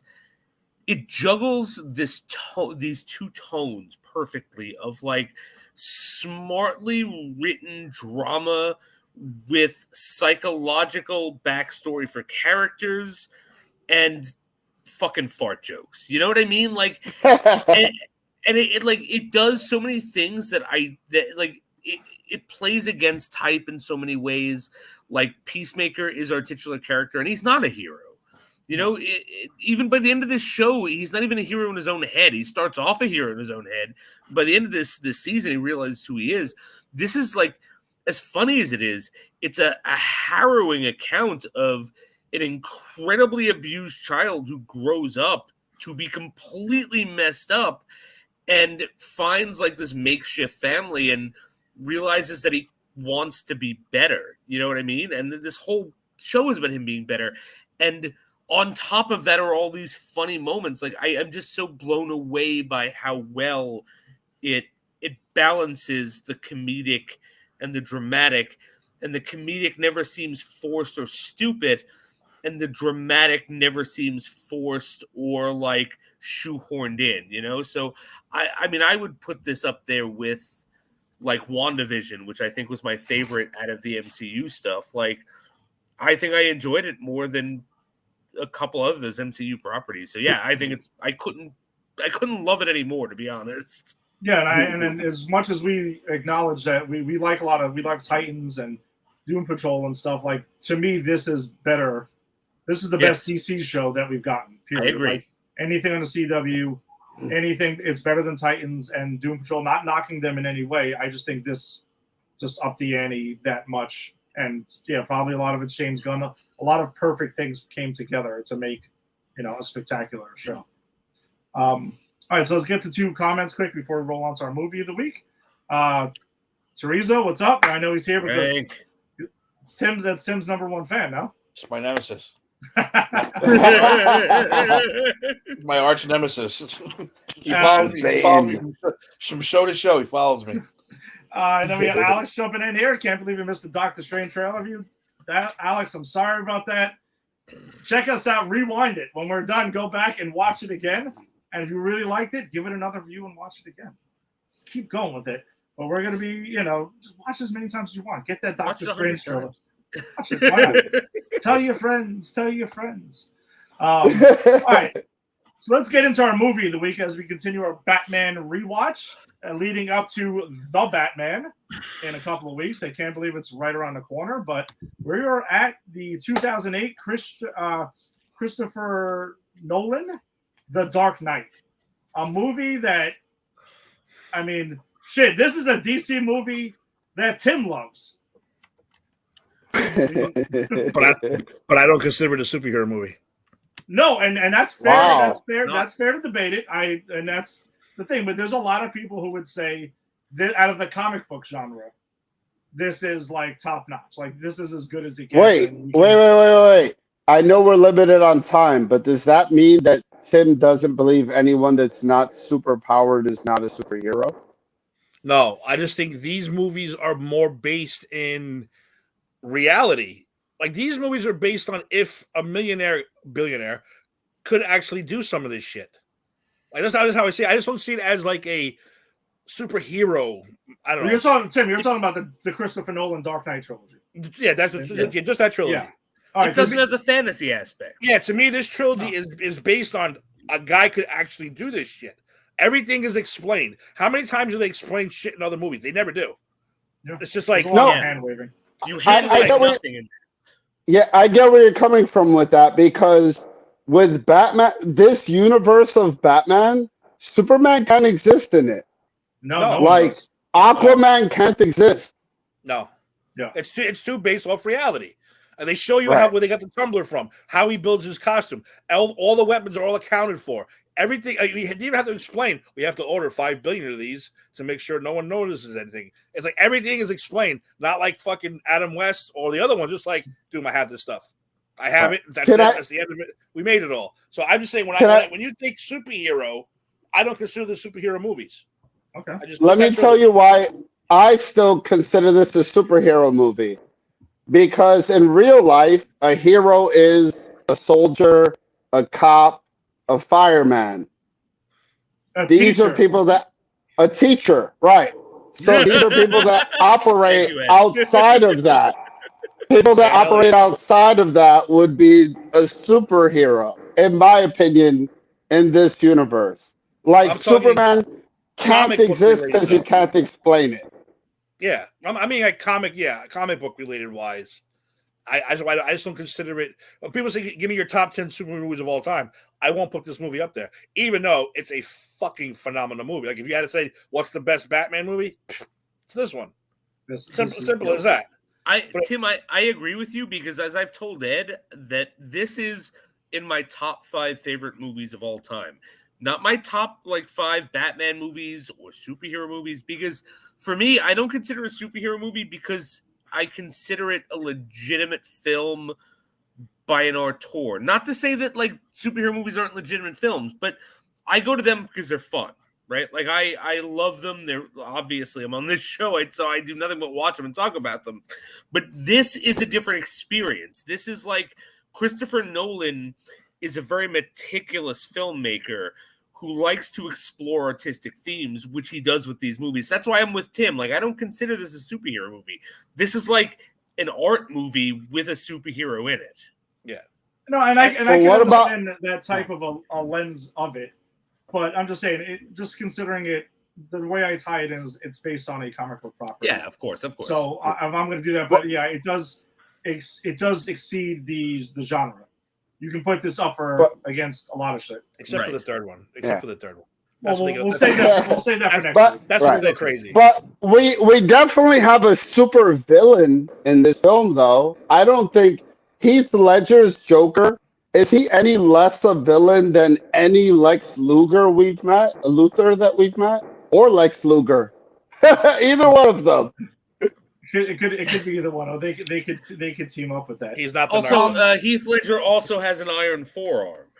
Yes, and that's important when you're taking on Yokozuna. That's right. You need that. It's the American forearm. Well, I think anybody could be the Joker with enough motivation.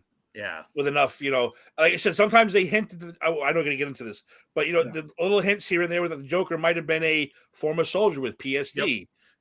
That makes total sense to me. Like I said, these movies fucking explain too much to be a comic book movie. They explain how he does the plane thing, why that's there, why they do shit like that. They explain why the Batcave has the elevator because it was used during the slave day. They literally explain fucking everything in these movies, and to me, that's more I don't know, not comic booky. It's Well, I think a couple of things on that before we'll jump into the characters right after. Is that we talked about this last week when we talked about Batman Begins to kick off this trilogy. Christopher Nolan's concept of this that he pitched to DC was after the fiasco of Batman and Robin was we need to ground Batman like no other superhero has been grounded. This Batman, this universe, this world is reality. So no magic. Ra's al Ghul, like we mentioned last week, though. Ra's al Ghul is not supernatural. He doesn't have the Lazarus pit. There's none of that shit. Even in The Dark Knight Rises, not to jump too far ahead to next week, Bane does not have the Venom serum pumping into him. He's just a big dude. Yeah. So that's what I'm saying. And it takes the Joker was not knocked into a vat of chemicals. Exactly. Yeah, that's what I was going to say too. He's an anarchist. He's just an anarchist. Yeah. Which is what I love about it, though, because it is a different take on Batman. And if you were going to ground any superhero or comic book character, this is the guy to do it with. And like Tim is saying, though, these movies, especially the first two mainly, they explain every little detail of everything. And that's just really good fucking filmmaking and good writing. Yeah. Which, again, Jason, this movie was written by David S. Goyer also, who wrote Blade Trinity and who wrote Nick Fury, Agent of S.H.I.E.L.D. So, just let that sink in for a quick second. So he has good stuff in him. He has great stuff in him. I mean, phenomenal No. stuff. What? A broken clock is right twice a day. But he has it. It still has it in him to be right. But all right, whatever. Let's just get into this movie. We'll start off. We'll talk about Batman because again, this is the Dark Knight. It is his movie. Christian Bale's second run as Bruce Wayne and Batman. He kicks off the movie where he's pretty much hunting down Scarecrow, who's selling the fear toxin as drugs everywhere. Good. I love so much because Batman Begins ends with the Scarecrow riding off after being shocked. He's still on the loose. So it's this whole, it really does such a great job of making it feel like one experience with these three movies. like with going, okay, well, we got to resolve what happened with the Scarecrow, and there he is, and we see him again in The Dark Knight Rises, and I know that was supposed to be the Joker. We'll get into that when we get there, but like, I love the fact that this setting just feels real to me. The fact that we see him, and that Scarecrow has nothing to do with the story, but there he is. He's an important part of the beginning, and it really just lays the groundwork for how real this Gotham City feels. Yeah, and I think I want to rephrase something that I said last week, because the big thing about The Batman is that we're going to see the detective story, the world's greatest detective, which a lot of the other movies iterations get knocked for. In this movie, he does a little more detective work than I originally had recalled. With the beginning, with taking down the mob, with the money that's gone ahead and tracked, and mainly with the ballistics that happen later in the movie, where the Joker, he's trying to get fingerprints off the Joker, and then he has this whole thing where he tests that out, and I think that's great. But a lot of his motivation in this movie, I mean, a lot of the things are going, like focused on Harvey Dent driving the story and Gotham wanting to protect it. But Bruce's main thing is like he's got the city looking at Harvey Dent like he is the White Knight. He's referred to as the White Knight a few times, and he feels that's the true hero, not Batman. And he kind of wants to give them that, and that's what that seems to be, and it keeps driving the story of the symbol of Batman in this entire trilogy, because that is a big thing till even in the next movie, where it keeps on going. That it's about the symbol of Batman, not necessarily about Bruce Wayne being Batman. But I think a lot of the scenes he shares with Heath Ledger, I think he more than shares his own, because I remember when this movie came out, there was a lot of, Heath Ledger steals every scene he's in, and Christian Bale gets overshadowed. I really didn't feel that a lot through this movie. It's the voice. People are always gonna have a problem with that's my knock against it. Because he has to do, like when the famous scene when they're talking in the prison when he gets captured, the voice is what's like, all right, dude, we know Christian Bale can act the fuck out of this scene, but I gotta look at him. It's like, here we go. and then there's Heath Ledger winning an Oscar for his performance, and then you get where's dead, so it's like, oh god, it kind of takes away. But no, I know what you're saying. I disagree with that though too. I don't think he stole the movie. He steals scenes. I don't. Yeah. I'm not doubting that at all. I am not talking, because we'll talk about Joker in a second.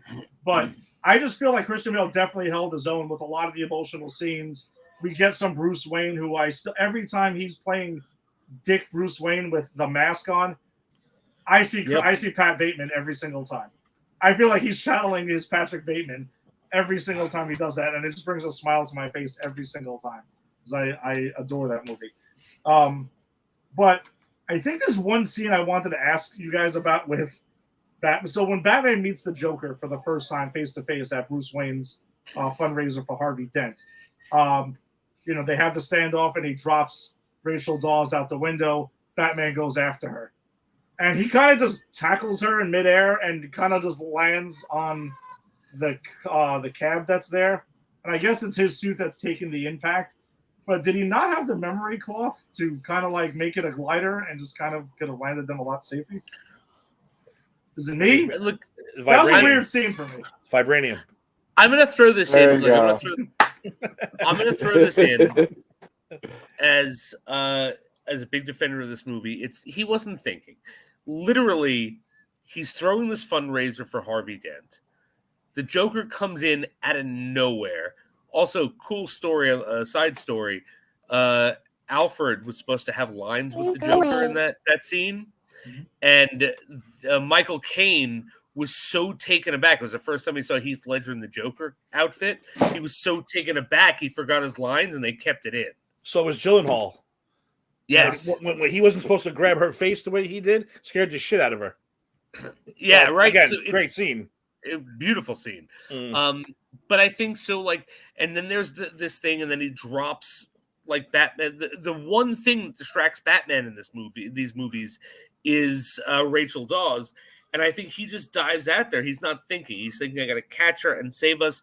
So yeah, if he had prep time, he could have done so much better in that encounter. But I think he did exactly what any of us would do in that encounter, not thinking and having those tools at our disposal.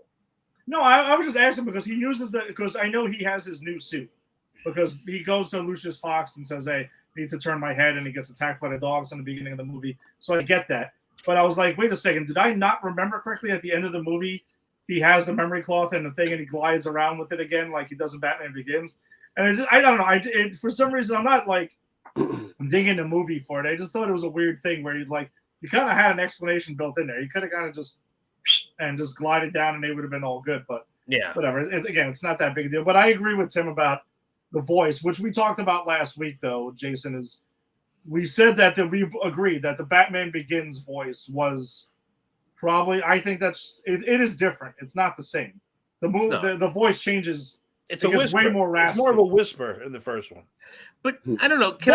But also when he yells at the cop when he pulls him up, when he's like, "Swear to me!" Like he still doesn't get anywhere near as raspy as in this one. It was just a choice that I think that they made where I was like, it was a little unnecessary. It doesn't ruin the movie for me at all. I still love the movie. No, it does not. It doesn't take me out of scenes. I was going to say, doesn't do anything. I was going to ask this question. Like, who cares? Like, no, that's the thing. I like, agree with you. I watch this movie and I always hear people give him shit about the voice. It's not the best thing about the movie, but as you said, it doesn't take me out of it. It's like, we can nitpick about a lot of things, but I feel the thing about the voice is a nitpick because it's like, okay, so he made an over-the-top choice that maybe didn't work as well as other things did, but it's not bad. I mean, would anyone rather watch Val Kilmer or fucking George Clooney? That's not fair. You can't compare him to like the C Team. The Z Team. I'm comparing him to other people who have played Batman. That's all I'm comparing him to. No, but George Clooney has no Batman voice. We get that. I can't get over the fact. I can't get over the fact that you guys thought that Christian Bale acted his ass off as much as Heath Ledger did in this film. For me, this film is Goodfellas, and Heath Ledger is Joe Pesci, and like Christian Bale is like Robert De Niro. Like, fuck Robert De Niro. You did a great job today in this movie. Joe Pesci, thanks for making the movie what it is. Like, for me, that's how when I watch this movie, that's how I see it. Pesci won the Oscar and Ledger won the Oscar, so there you go. Exactly, there you go. It's like every little kid that Halloween was the Joker, not Batman. Every line that you quote from that movie is the Joker, not Batman. When you're like... it's the Joker's movie. Sorry. It's the Joker's movie. It's Joe Pesci's movie. It's not Rob De Niro's movie. While Rob De Niro is being incredible in this incredible movie, it's Joe Pesci's movie, in my opinion. No, and I'm not, and I'm not saying that I think it's crazy to say that, but I'm just saying is that I just don't think he was as overshadowed in their scenes together, which they don't have a ton of scenes together at all either. That's another thing to mention. Yeah. They really don't. There's like the interrogation scene, there's the fundraiser scene, and there's the ending. And then he's catching them. Yeah. That's it. They have 3 scenes together, and that's it. That interrogation scene, holy shit. It's so good. It's so good. Rick, I want to thank you now because now I'm just picturing Joe Pesci playing the Joker in this movie. Aren't you happy they didn't do that in 1995? Joe Pesci as the Joker. Hey, so my father, he comes in, right? And he's like, "Hey, why so happy?" You wonder why I got these fucking... Okay. How did I get these motherfucking scars? How did I get these fucking scars? Of course, I'm gonna turn him into. So my wife, she gets in big with the fucking shocks, okay? But I guess to talk about with Batman though is that I guess we'll talk about his ending because he does make this huge choice at the end of the film to protect Harvey Dent, and it's to pretty much save because like we'll talk about this in a second. Because I know Jason has a really interesting thing to talk about with the Joker, And I also do want to talk about something about Batman as well before we get off him. But please, no. But he makes an incredible choice to be like, listen, I need to protect the image of Harvey Dent. You know, even though the Joker won, like in that sense, he took down the best of them because that's what they feel. And he decides, like, listen, you can say I murdered all these people, I did this to your family, you know, crush the bat signal and stuff like that. Come after me because I can take it. Because I can be the hero that I could be whatever Gotham needs me to be, and that's where it ties in. And you know, Gordon's giving his whole speech at the end and explaining it to his son, and I think it's beautiful the way it rides off, and then it goes right into the title of The Dark Knight, and I'm like, just perfect, so fucking perfect. Jason, you wanted to mention something else with it? Yeah, Batman. So here is my take. I've seen this movie, I don't know, 50 times, like legitimately. Like I taught this movie. I used to teach a graphic novel class. And of course I did a unit on Batman. And so like I taught this movie, which like if you teach a movie, that means you watch it like 6 times or 5 times whenever you teach it, because you got to watch every freaking class. But anyway, I taught Psycho and Halloween, so yes, I know what you're talking about. So you absolutely understand that, right? So I've seen this movie a lot, and I just realized for the first time when I watched this movie for the show is that Batman's whole thing in this movie is he doesn't want to be Batman anymore. Like, and because of that, he says that, well, Harvey Dent's the best of us, and that's not the truth. The truth is that Bruce Wayne is the best of them, right? Because Bruce Wayne is making the real sacrifice. That's what Alfred keeps telling him. You know, you've got to be bigger. You've got to make the sacrifice. You can't be popular. You got to do what's best and ignore what's best for you. Do what's best for everyone else. But he so wants to be with Rachel Dawes, and he so wants to be out of this that he's like, no. It's Harvey. It's Harvey. Harvey's the best of us. Harvey's this. Harvey's that. And I think that drives his character, and that's why by the end of this movie, that's why he feels so guilty. That's why he takes on all of this at the end of this movie, because I think he realizes by the end of this movie is that this is kind of his fault. He allowed Bruce Wayne, right, the human side, to make decisions, and that's not something Batman does. And I just think like this is a I agree that the Joker this is the Joker's movie, but I think there's a lot more psychologically going on in Bruce Wayne, the Batman character, than we give credit for. Yeah, and that's really well put. And I also think there's the scene at the end where the Joker tells him, like, you know, you are incorruptible. You know, you are all these things, pretty much solidifying that I took down Harvey Dent.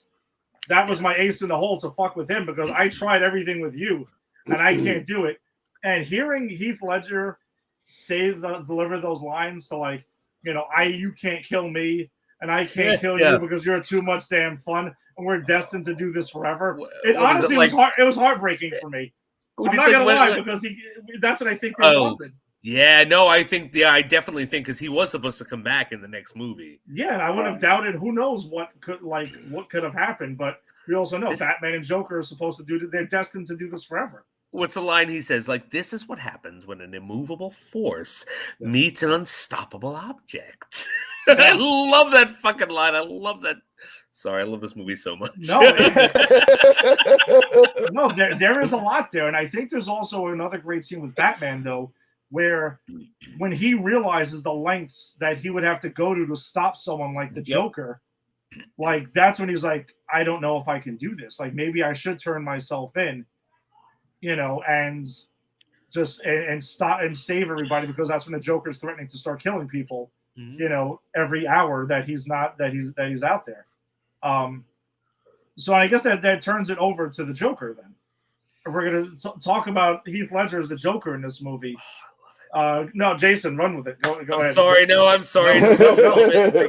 I can see it.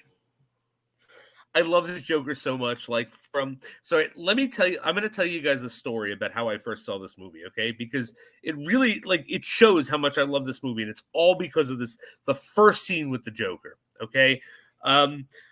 I had opening ticket nights to see it, with a bunch of people, and I had actually gotten everyone together. You weren't with us, Tim. We saw him at Atlas online.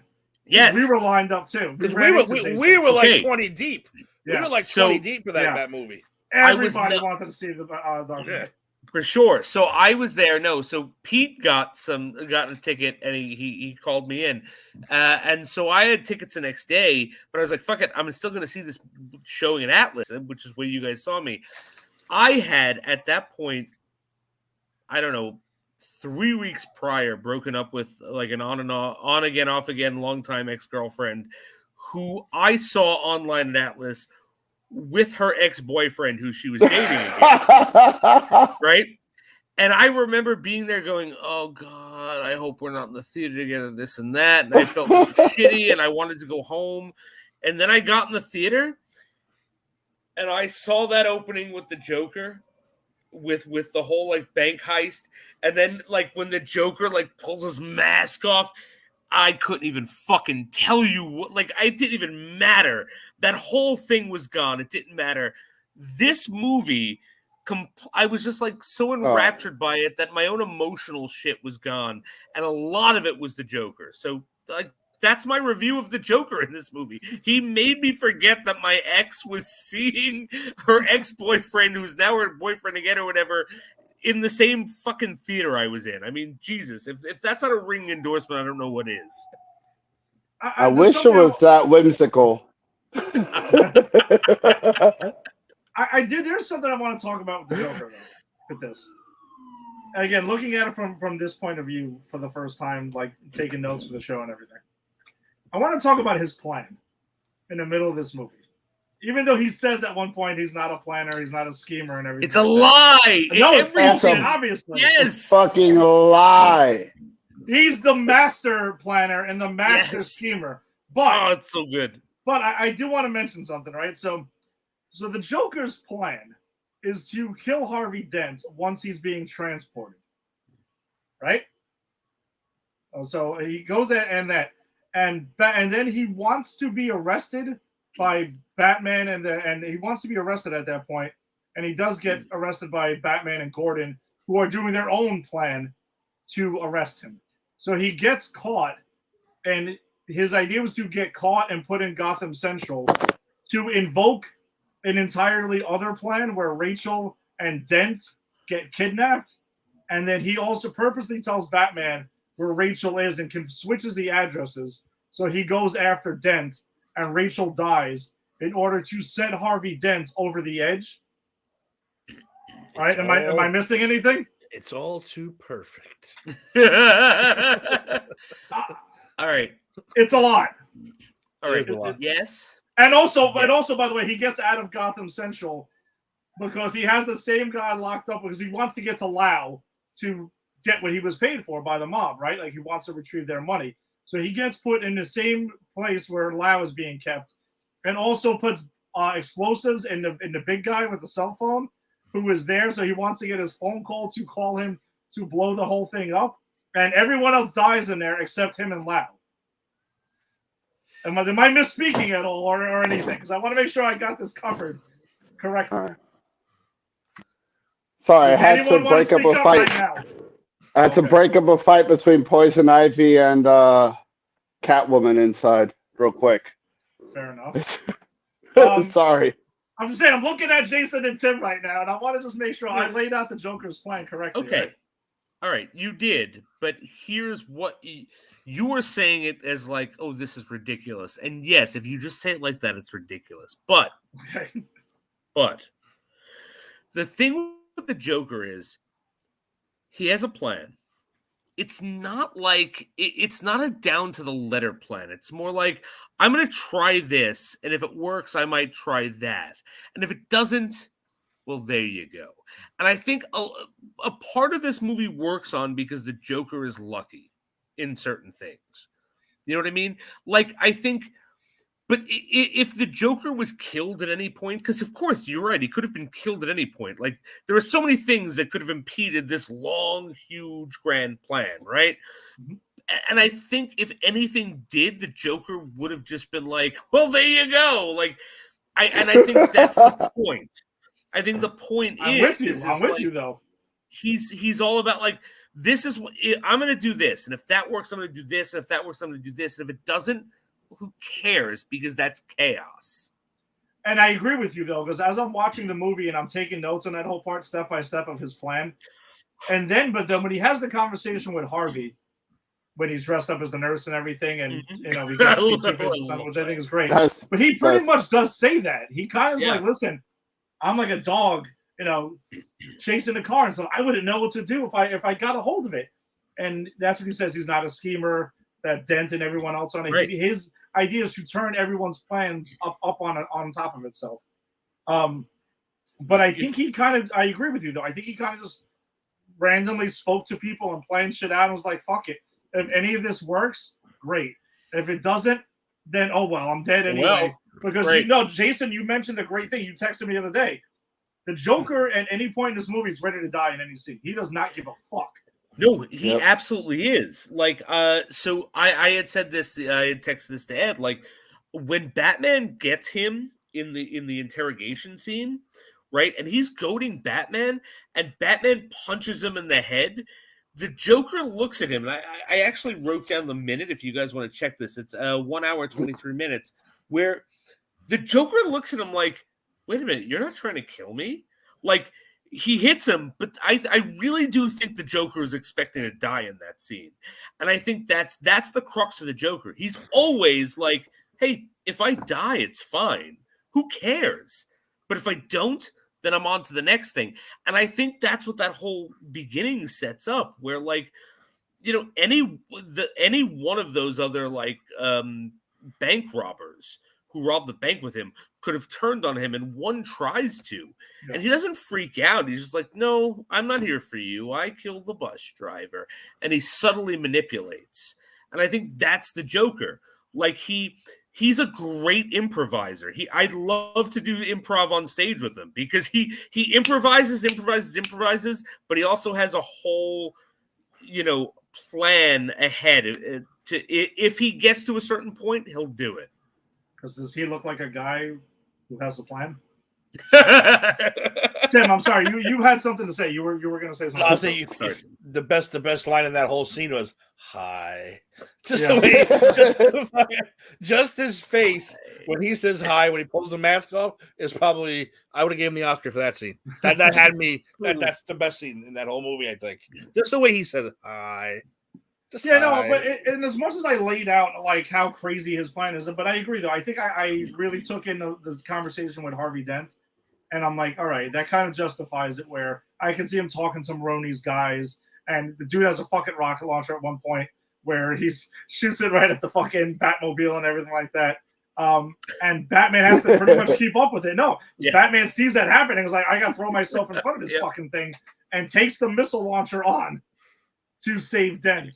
A lot of it's about saving Dent. Everyone wants to save Harvey Dent throughout pretty much the entire movie. And the Joker's just like, oh, you all want to save him? Fuck him. I'm going to take him down, and I'm going to show you that I can corrupt him just like this entire fucking city is. This whole movie is symbolically... I'm sorry. Go ahead, Rick. No, I was going to say, I think this is like where I really disagree with everyone. Because I think I've seen this movie maybe 20, 30, 40 times. One of my rewatches when I just finished project management courses, certification courses. And one of the things you learn when becoming like a project manager is like Six Sigma. And in Six Sigma, one of the things you learn is mistake proofing your process. And I feel like this movie, the Joker was brilliant in mistake-proofing his process all the way till the end of the movie when the people didn't blow up the boat. I think that's what really effed up a lot of his plan. When you mistake-proof a process, one of the 5 forms of waste is humans making a mistake. And with that boat scene was a perfect example of humans either doing what they think is empirically correct, or humans making a mistake that ends up working in a good way. I think the Joker was a genius the whole movie. I think that part 2 exposes part one. The big thing that we learn in part one is propaganda. It's like controlling the narrative. It's being dramatic for purpose. And the Joker did all of those to Batman in this movie. And that's why Batman didn't know how to frick to react to any of these things until the human element created the waste or created the misfunction in the Joker's plan. It was the human element when they were like, wait, I can't kill someone. That's what ruined his plan. Well, two things ruined his plan. That I agree with you. That the people not blowing each other up, because he also telegraphs that, which is why I also believe he really had this whole fucking thing planned out, because he tells in the interrogation scene, he tells Batman about, when people turn on each other, they will eat each other. When he says that, he's talking about the boat plan when he's like, fuck it, if they're both put at odds, people will kill each other to survive. Right. So that's what I'm saying. Like, to me, he already had that shit laid out. The boats were ready to go. He had that whole thing going, which also helps me believe that he's all that crazy plot his plan that I laid out before. He could have laid that all out and just and whatever happens, happens. But the other thing he didn't bank on, though, was Batman getting the whole sonar thing with Lucius Fox, because he couldn't. Batman was like, listen, I can't track this guy. I can't find this guy. I got to go and break somewhat of a moral code, because Lucius Fox tells him that, like, this is immoral, and I'm going to quit. Batman doesn't do that. No, he also rewards him and says, yeah, he's like, listen, I'll use the sonar, put your name in at the end, and it's pretty much a self-destruct. And that's when he types in his name, and Lucius Fox is like, all right, I'm not quitting. I still have my job. That's great. I'm going to go put my suit on and be Morgan Freeman. Oh, I haven't quit. You didn't get the memo. Exactly. But, yeah, no, and he's... Yeah, no, you're right. Rick, I agree with everything you said there. Those are really good points. That's the level that he took this whole thing to. And at one point, he wanted Batman and for the four of us, himself. And then the other point, he was like, "Fuck it, no, don't ruin the fun. I'm gonna actually kill this fucking guy if he actually tells everybody who Batman is." And he causes more anarchy with that to distract people from the whole bomb thing. And he goes to talk to Harvey. Yeah, that's who I am. And for the four of us that are huge cinephiles, for me, this movie, like, this is our Shining. Like with The Shining, like, you could watch it and it's a horror movie and like, oh, that was a really good movie. But you could also dive into it and be like, why were all the cans of Tang facing us? And this is kind of like, this movie does a lot of that. It was so brilliant behind the scenes. It was so brilliant in not just the writing, but in what the actors were doing. Like, this was our Shining, No, I can see that. I can absolutely see that. Tim, you got anything? You got anything on the Joker you wanted to talk about with this before we move on? Fucking brilliant, man. That's all you can say. It was such a great performance, and she liked it. It wasn't Romero. It wasn't Nicholson. It wasn't Mark Hamill. It was its own brand. It was its own type of Joker. It was its own. Definitely wasn't fucking Leto. Thank God. Yeah, Leto deserved everything he got for this. It was just like I said, you cannot take your eyes off him when he's on screen. You just can't. And, you forget about all those the licking the lips and you forget all that stuff. And it's like becomes the character, and you start licking your you start doing it yourself. You don't even fucking realize it. No, phenomenal guy. I loved it. Jason, one thing we talked about last week, I know you on the chat, was throughout the movie, the Joker tries to he seems to get in people's faces with his knife right at their mouth and wants to tell them his origin story out of nowhere. How did I get these scars? And he starts talking about the scars. And he tries to pull that shit with Batman at the end, and he's just like, no, well, guess what? I'm giving you fucking scars. Yeah, and hits him with a razor blade, which I loved.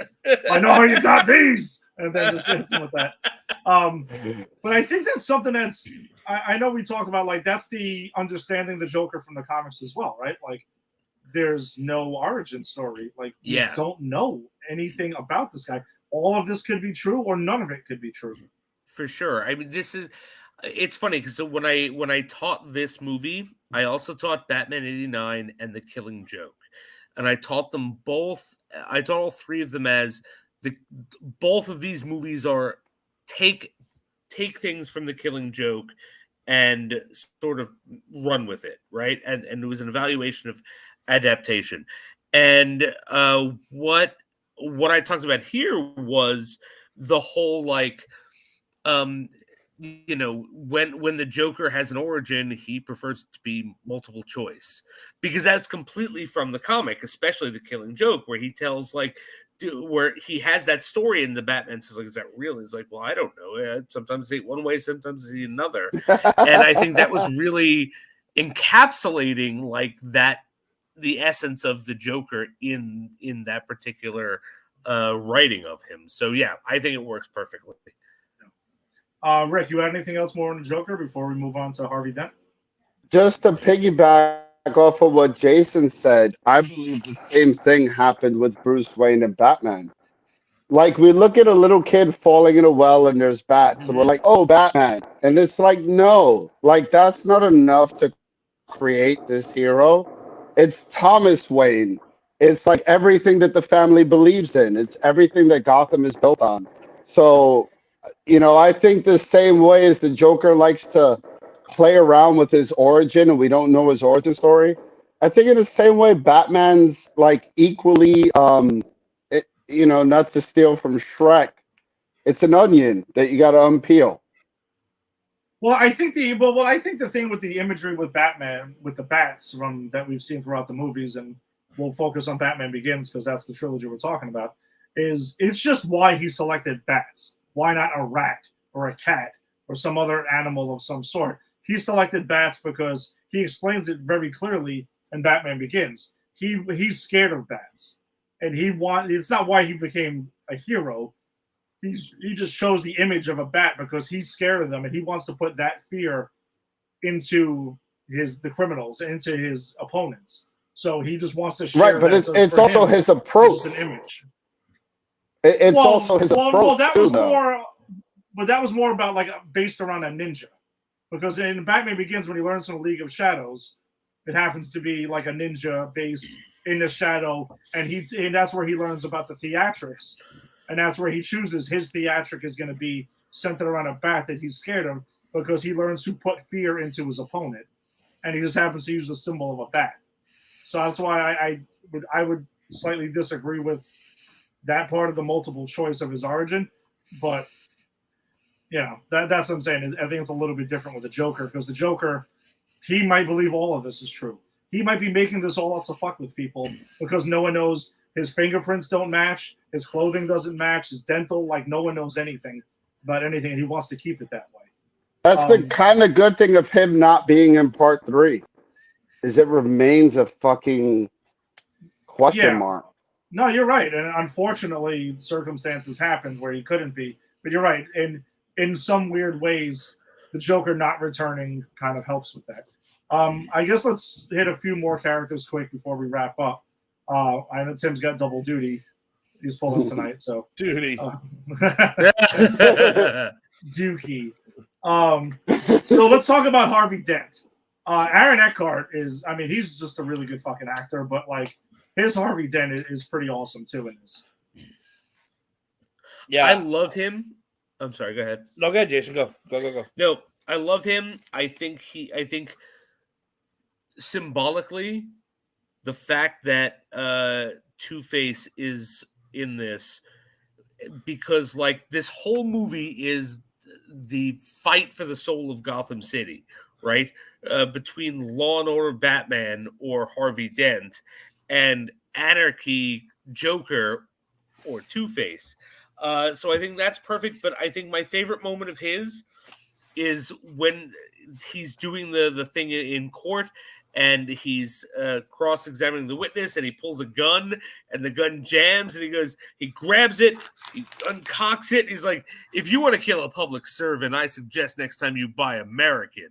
Like, it's a great. That's my favorite Harvey Dent moment.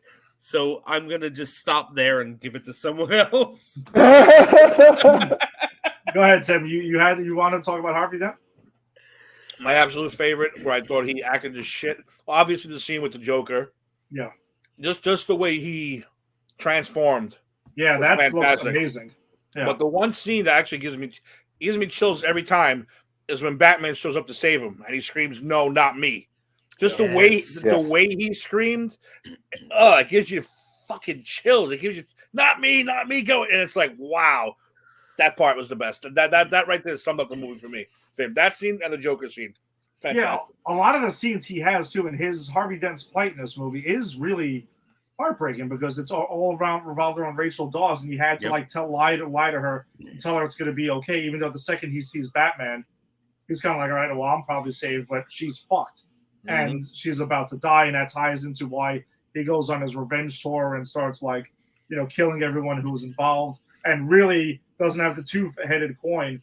He really makes sure that it really is a second of chance right now, and he's actually flipping and deciding like that, which is a whole nother level of crazy right there. Yep.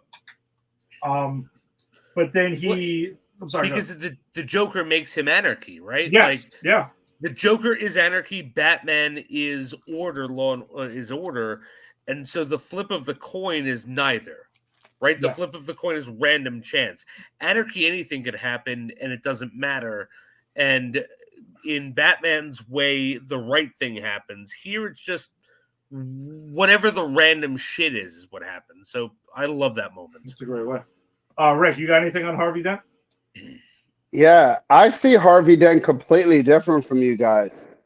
Because the thing with Two-Face is the coin that he flips has two faces on it.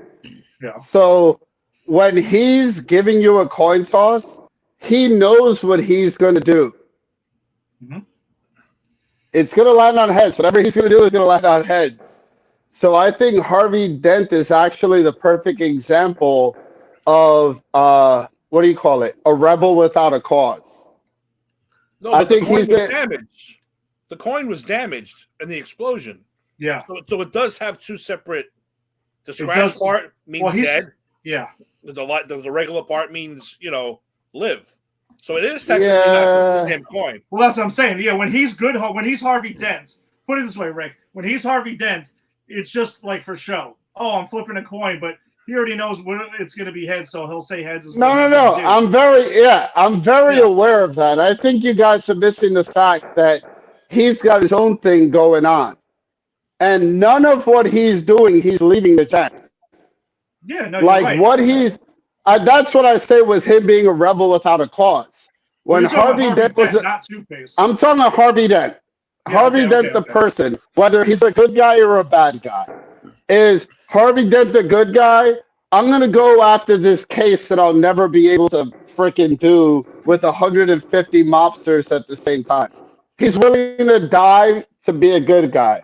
Harvey Dent, when he's being a bad guy, I'm going to flip this coin and I know what I'm going to do either way because I'm going to, whatever Harvey Dent is going to do, he's going to lean into. And you know those people that, when you have something happen, maybe you should stop and then just lean into it even more. That's Harvey Dent's character. That's Two-Face. He's always leaning into stuff. I don't think it matters. Once the coin is damaged and it really is two sides, he literally doesn't know what's going to happen when he flips that coin. Because he does respect. Because think about the scene when he's in the car with Maroni. He goes out. He tells Maroni. He goes, "Oh, if I give him up, will it help my chances?" He's like, "Well, it can't hurt your chances." He flips the coin. Oh, you live, but guess what? I'm going to shoot you. And then he flips the coin again for the driver. Driver not so lucky, so he shoots him in the fucking head and takes out Maroni. That's my point. He was doing whatever he wanted to do anyway. But there's a chance if that would have turned out heads. No, there's no chance. He's doing what he wanted to do anyway. So you don't think it landed on heads, he would have shot. No, let's just look at the empirical evidence. He was doing whatever he wanted to do anyway. That's what I'm saying about his character. Batman has a code. Joker has a code, even though he's confusing us on his code. Yeah. Harvey Dent, Two-Face, he is the soldier that's willing to die for whatever he's leaning into. Whether it's I'm leaning into being a good guy and I might die doing this, or it's leaning into being a bad guy, I might die doing this. He's leaning into whatever. He doesn't have a code. His code is lean in. That's what I get from his character. It's one guy's a good guy, one guy's a bad guy. One guy is a missile that you either, one guy is the human torpedo. Exactly. Harvey Dent is a human torpedo. Batman is a good guy and Joker is the bad guy. This guy is the human torpedo. That's how I see the movie when I watch it. Oh, that's fair. And I guess too, then that could bring us to Jim Gordon, who is the commissioner by the end of this movie, and also another great line I think with the Joker is or seeing when he's clapping and cheering for him, and when he sees him, he's like, "Hello, Commissioner," and that whole thing is pretty great. But it's another great. I think we could agree quickly that Gary Oldman gives another great performance because he's Gary Oldman, and that's kind of what he does. Yep. But Commissioner Gordon, though, like he goes through a lot of stuff in this movie alongside Batman because they're also trying to save Harvey Dent throughout the movie. And even at the end, when Batman is going to he's telling Gordon what he wants to do on the roof, and he's even pulls a gun on Batman. And he's like, no, I need to save Harvey. I have to save Harvey. Like, he feels totally guilty about what happened, about not saving Rachel. And that's his plight. And then gets his family captured and stuff, and Harvey Dent's about to kill them.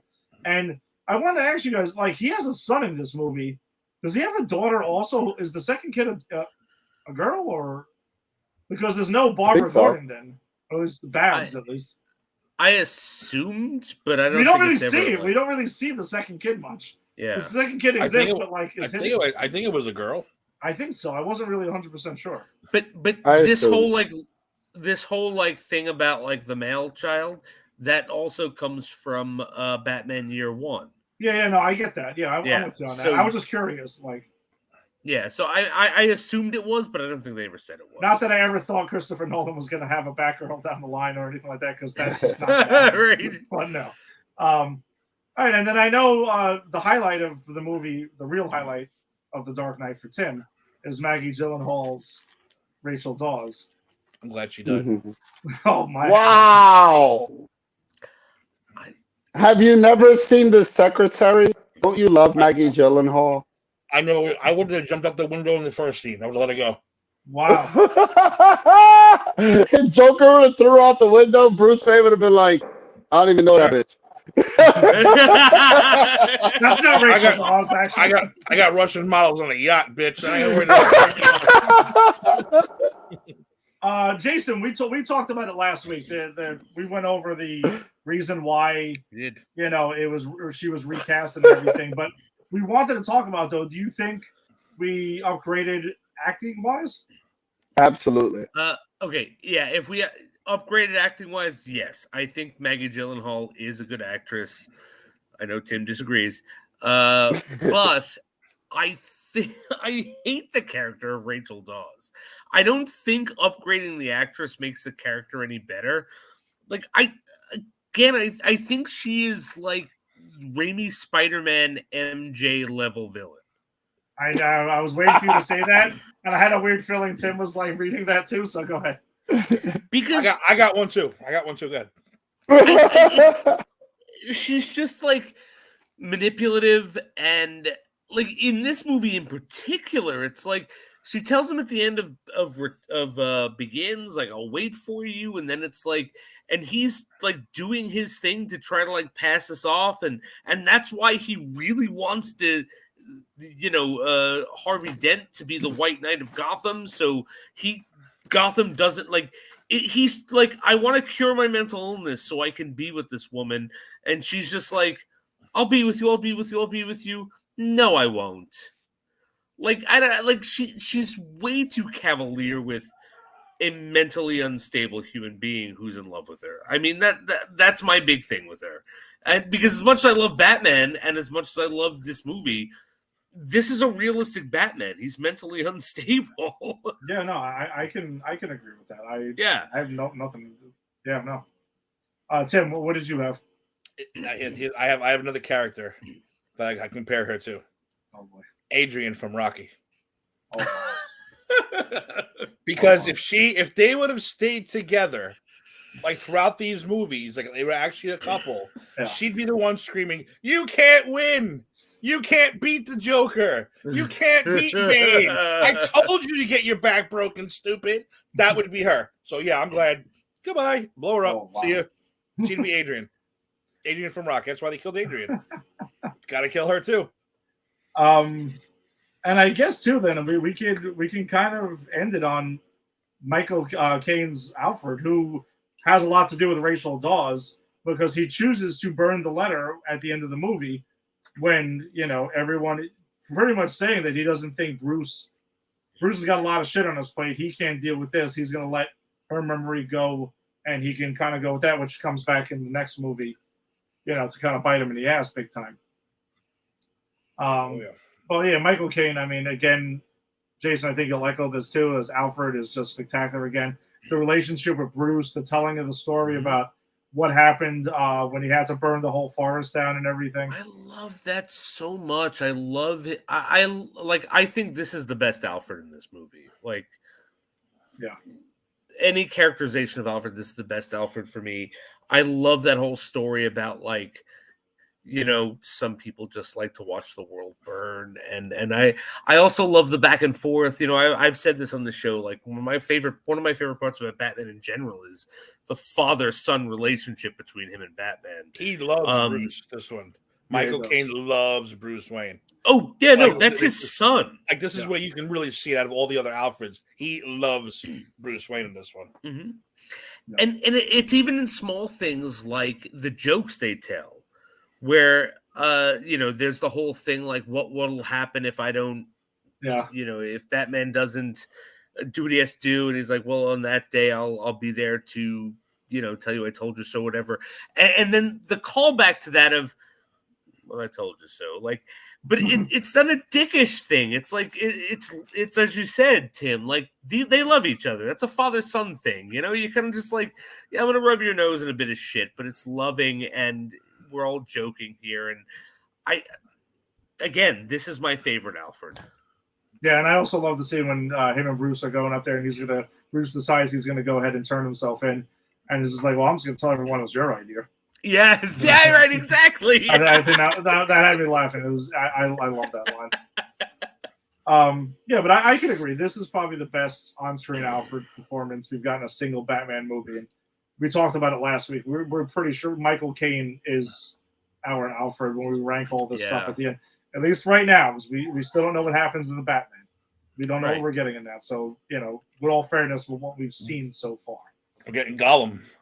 You know, Andy Serkis could be bringing it. We have no idea. My Batman. Precious. Supreme Leader Snoke is Alfred now. Was that Andy Serkis? Yes. Yeah. I didn't realize. Or Ulysses Claw. Ulysses Claw. Yes, he's everywhere now. He is everywhere. All right, so we got anything on The Dark Knight before we wrap this up? All right, let me check my notes to make sure there's nothing else I want to say. By the way, look at the hat I bought for when we go see the Batman. Oh my God. There it is. Nice. Okay, I want to tell two stories about this, and then I'm done.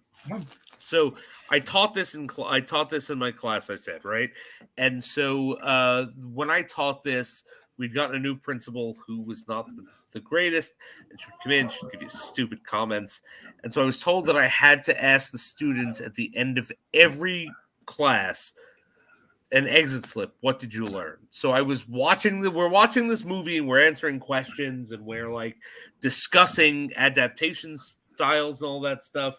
And so I go, okay, I have to do this to be compliant. What did you learn in this class? And one of my very favorite students wrote, never do something for free that which you can get paid for. Like, whatever that line is, she quoted exactly. If you're really good at something, don't do it for free. That's it. Yeah. If you're really good at something, don't do it for free. And she quotes that as what she learned from that. So I always think of that when I think of this movie, because I think that's hysterical.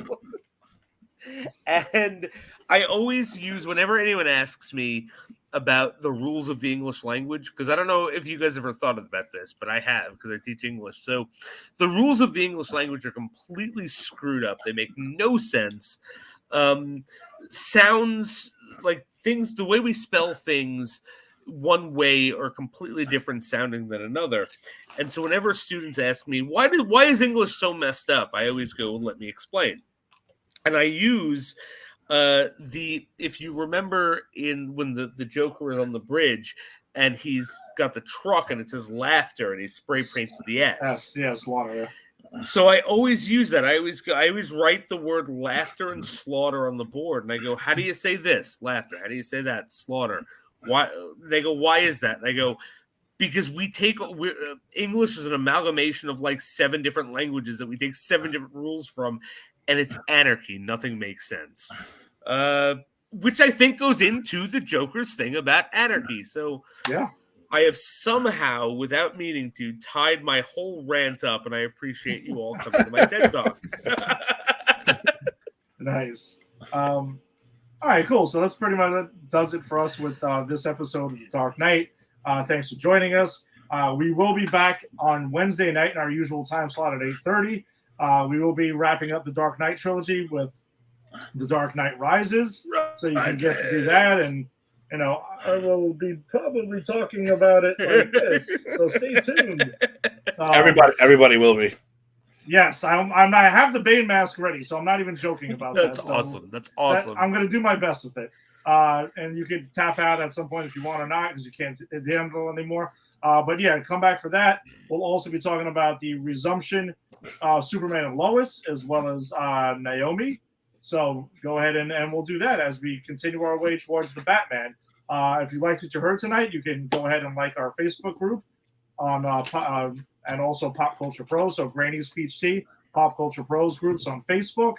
You could also, if you're watching us on YouTube, click on Pop Culture Pros, hit subscribe, check out all the cool shows that we got here. Same thing on Twitter. You can follow us. And if you listen to us in the audio-only version, go ahead and subscribe to that and check out everything there. Right after us, which is why we're going to get off, is the A to Z show with Tim and Eric. Tim, what do you guys got coming up? Video games. Not just video games, the music of classic video games.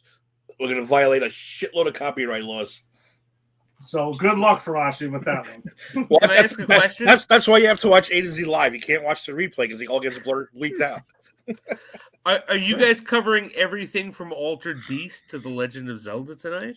Exactly.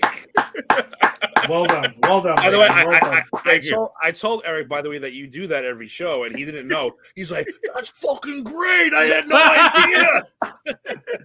Well, Eric, hopefully you're watching, and this is what Jason does on Double O Deep Dive and Granny's Peach Tea. He comes up with a new A and Z every single time. And Eric, I am absolutely watching through so many British shows so I can be on the show soon. So we're going to have that happen. I will be on that show. Yeah, and if you're into Star Wars, you can check Tim out on Shooting the Sith. He covers everything from Star Wars, any lifestyle or shows or anything like that. I pop on there, and we've talked about the Book of Boba Fett too, so you can go ahead and check that out. Unsportsmanlike conduct is off, and baseball is off right now, and We Stomped You Out is off, so it's pretty much A to Z, Granny's Peach Tea, Double O Deep Dive, and Shooting the Sith now. So, yeah, just come check them out. We got a lot of cool stuff going on. We will see you next one. Actually, Jason, Monday night, we got Double O Deep Dive. What do we got going on there? We got all right. So we got our Pierce Brosnan wrap up. We're going to rate the Pierce Brosnan stuff, talk about how it fits into our whole idea of the Bond stuff and how it rates against all of the Craig stuff. And then we're going to review Casino Royale 1967, which, if you can watch it, watch it. It's crazy. If you really like crazy 60s acid trips, watch this movie. It's a crazy 60s acid trip. I'll be doing my 60s acid trip probably Monday morning or Monday afternoon. I'm very excited. Very excited to hear your thoughts. I can't wait. I'm looking forward to it. Rick, so too bad Rick isn't with us because he actually watched part of it and tapped out. So we'll see how that goes. I wanted to try to push him to come on the show on Monday. I'll do my best again. I promise. So Everyone enjoy your weekend. Enjoy your 3-day weekend, and make sure to watch A to Z right after us for video game music and cool shit. Later.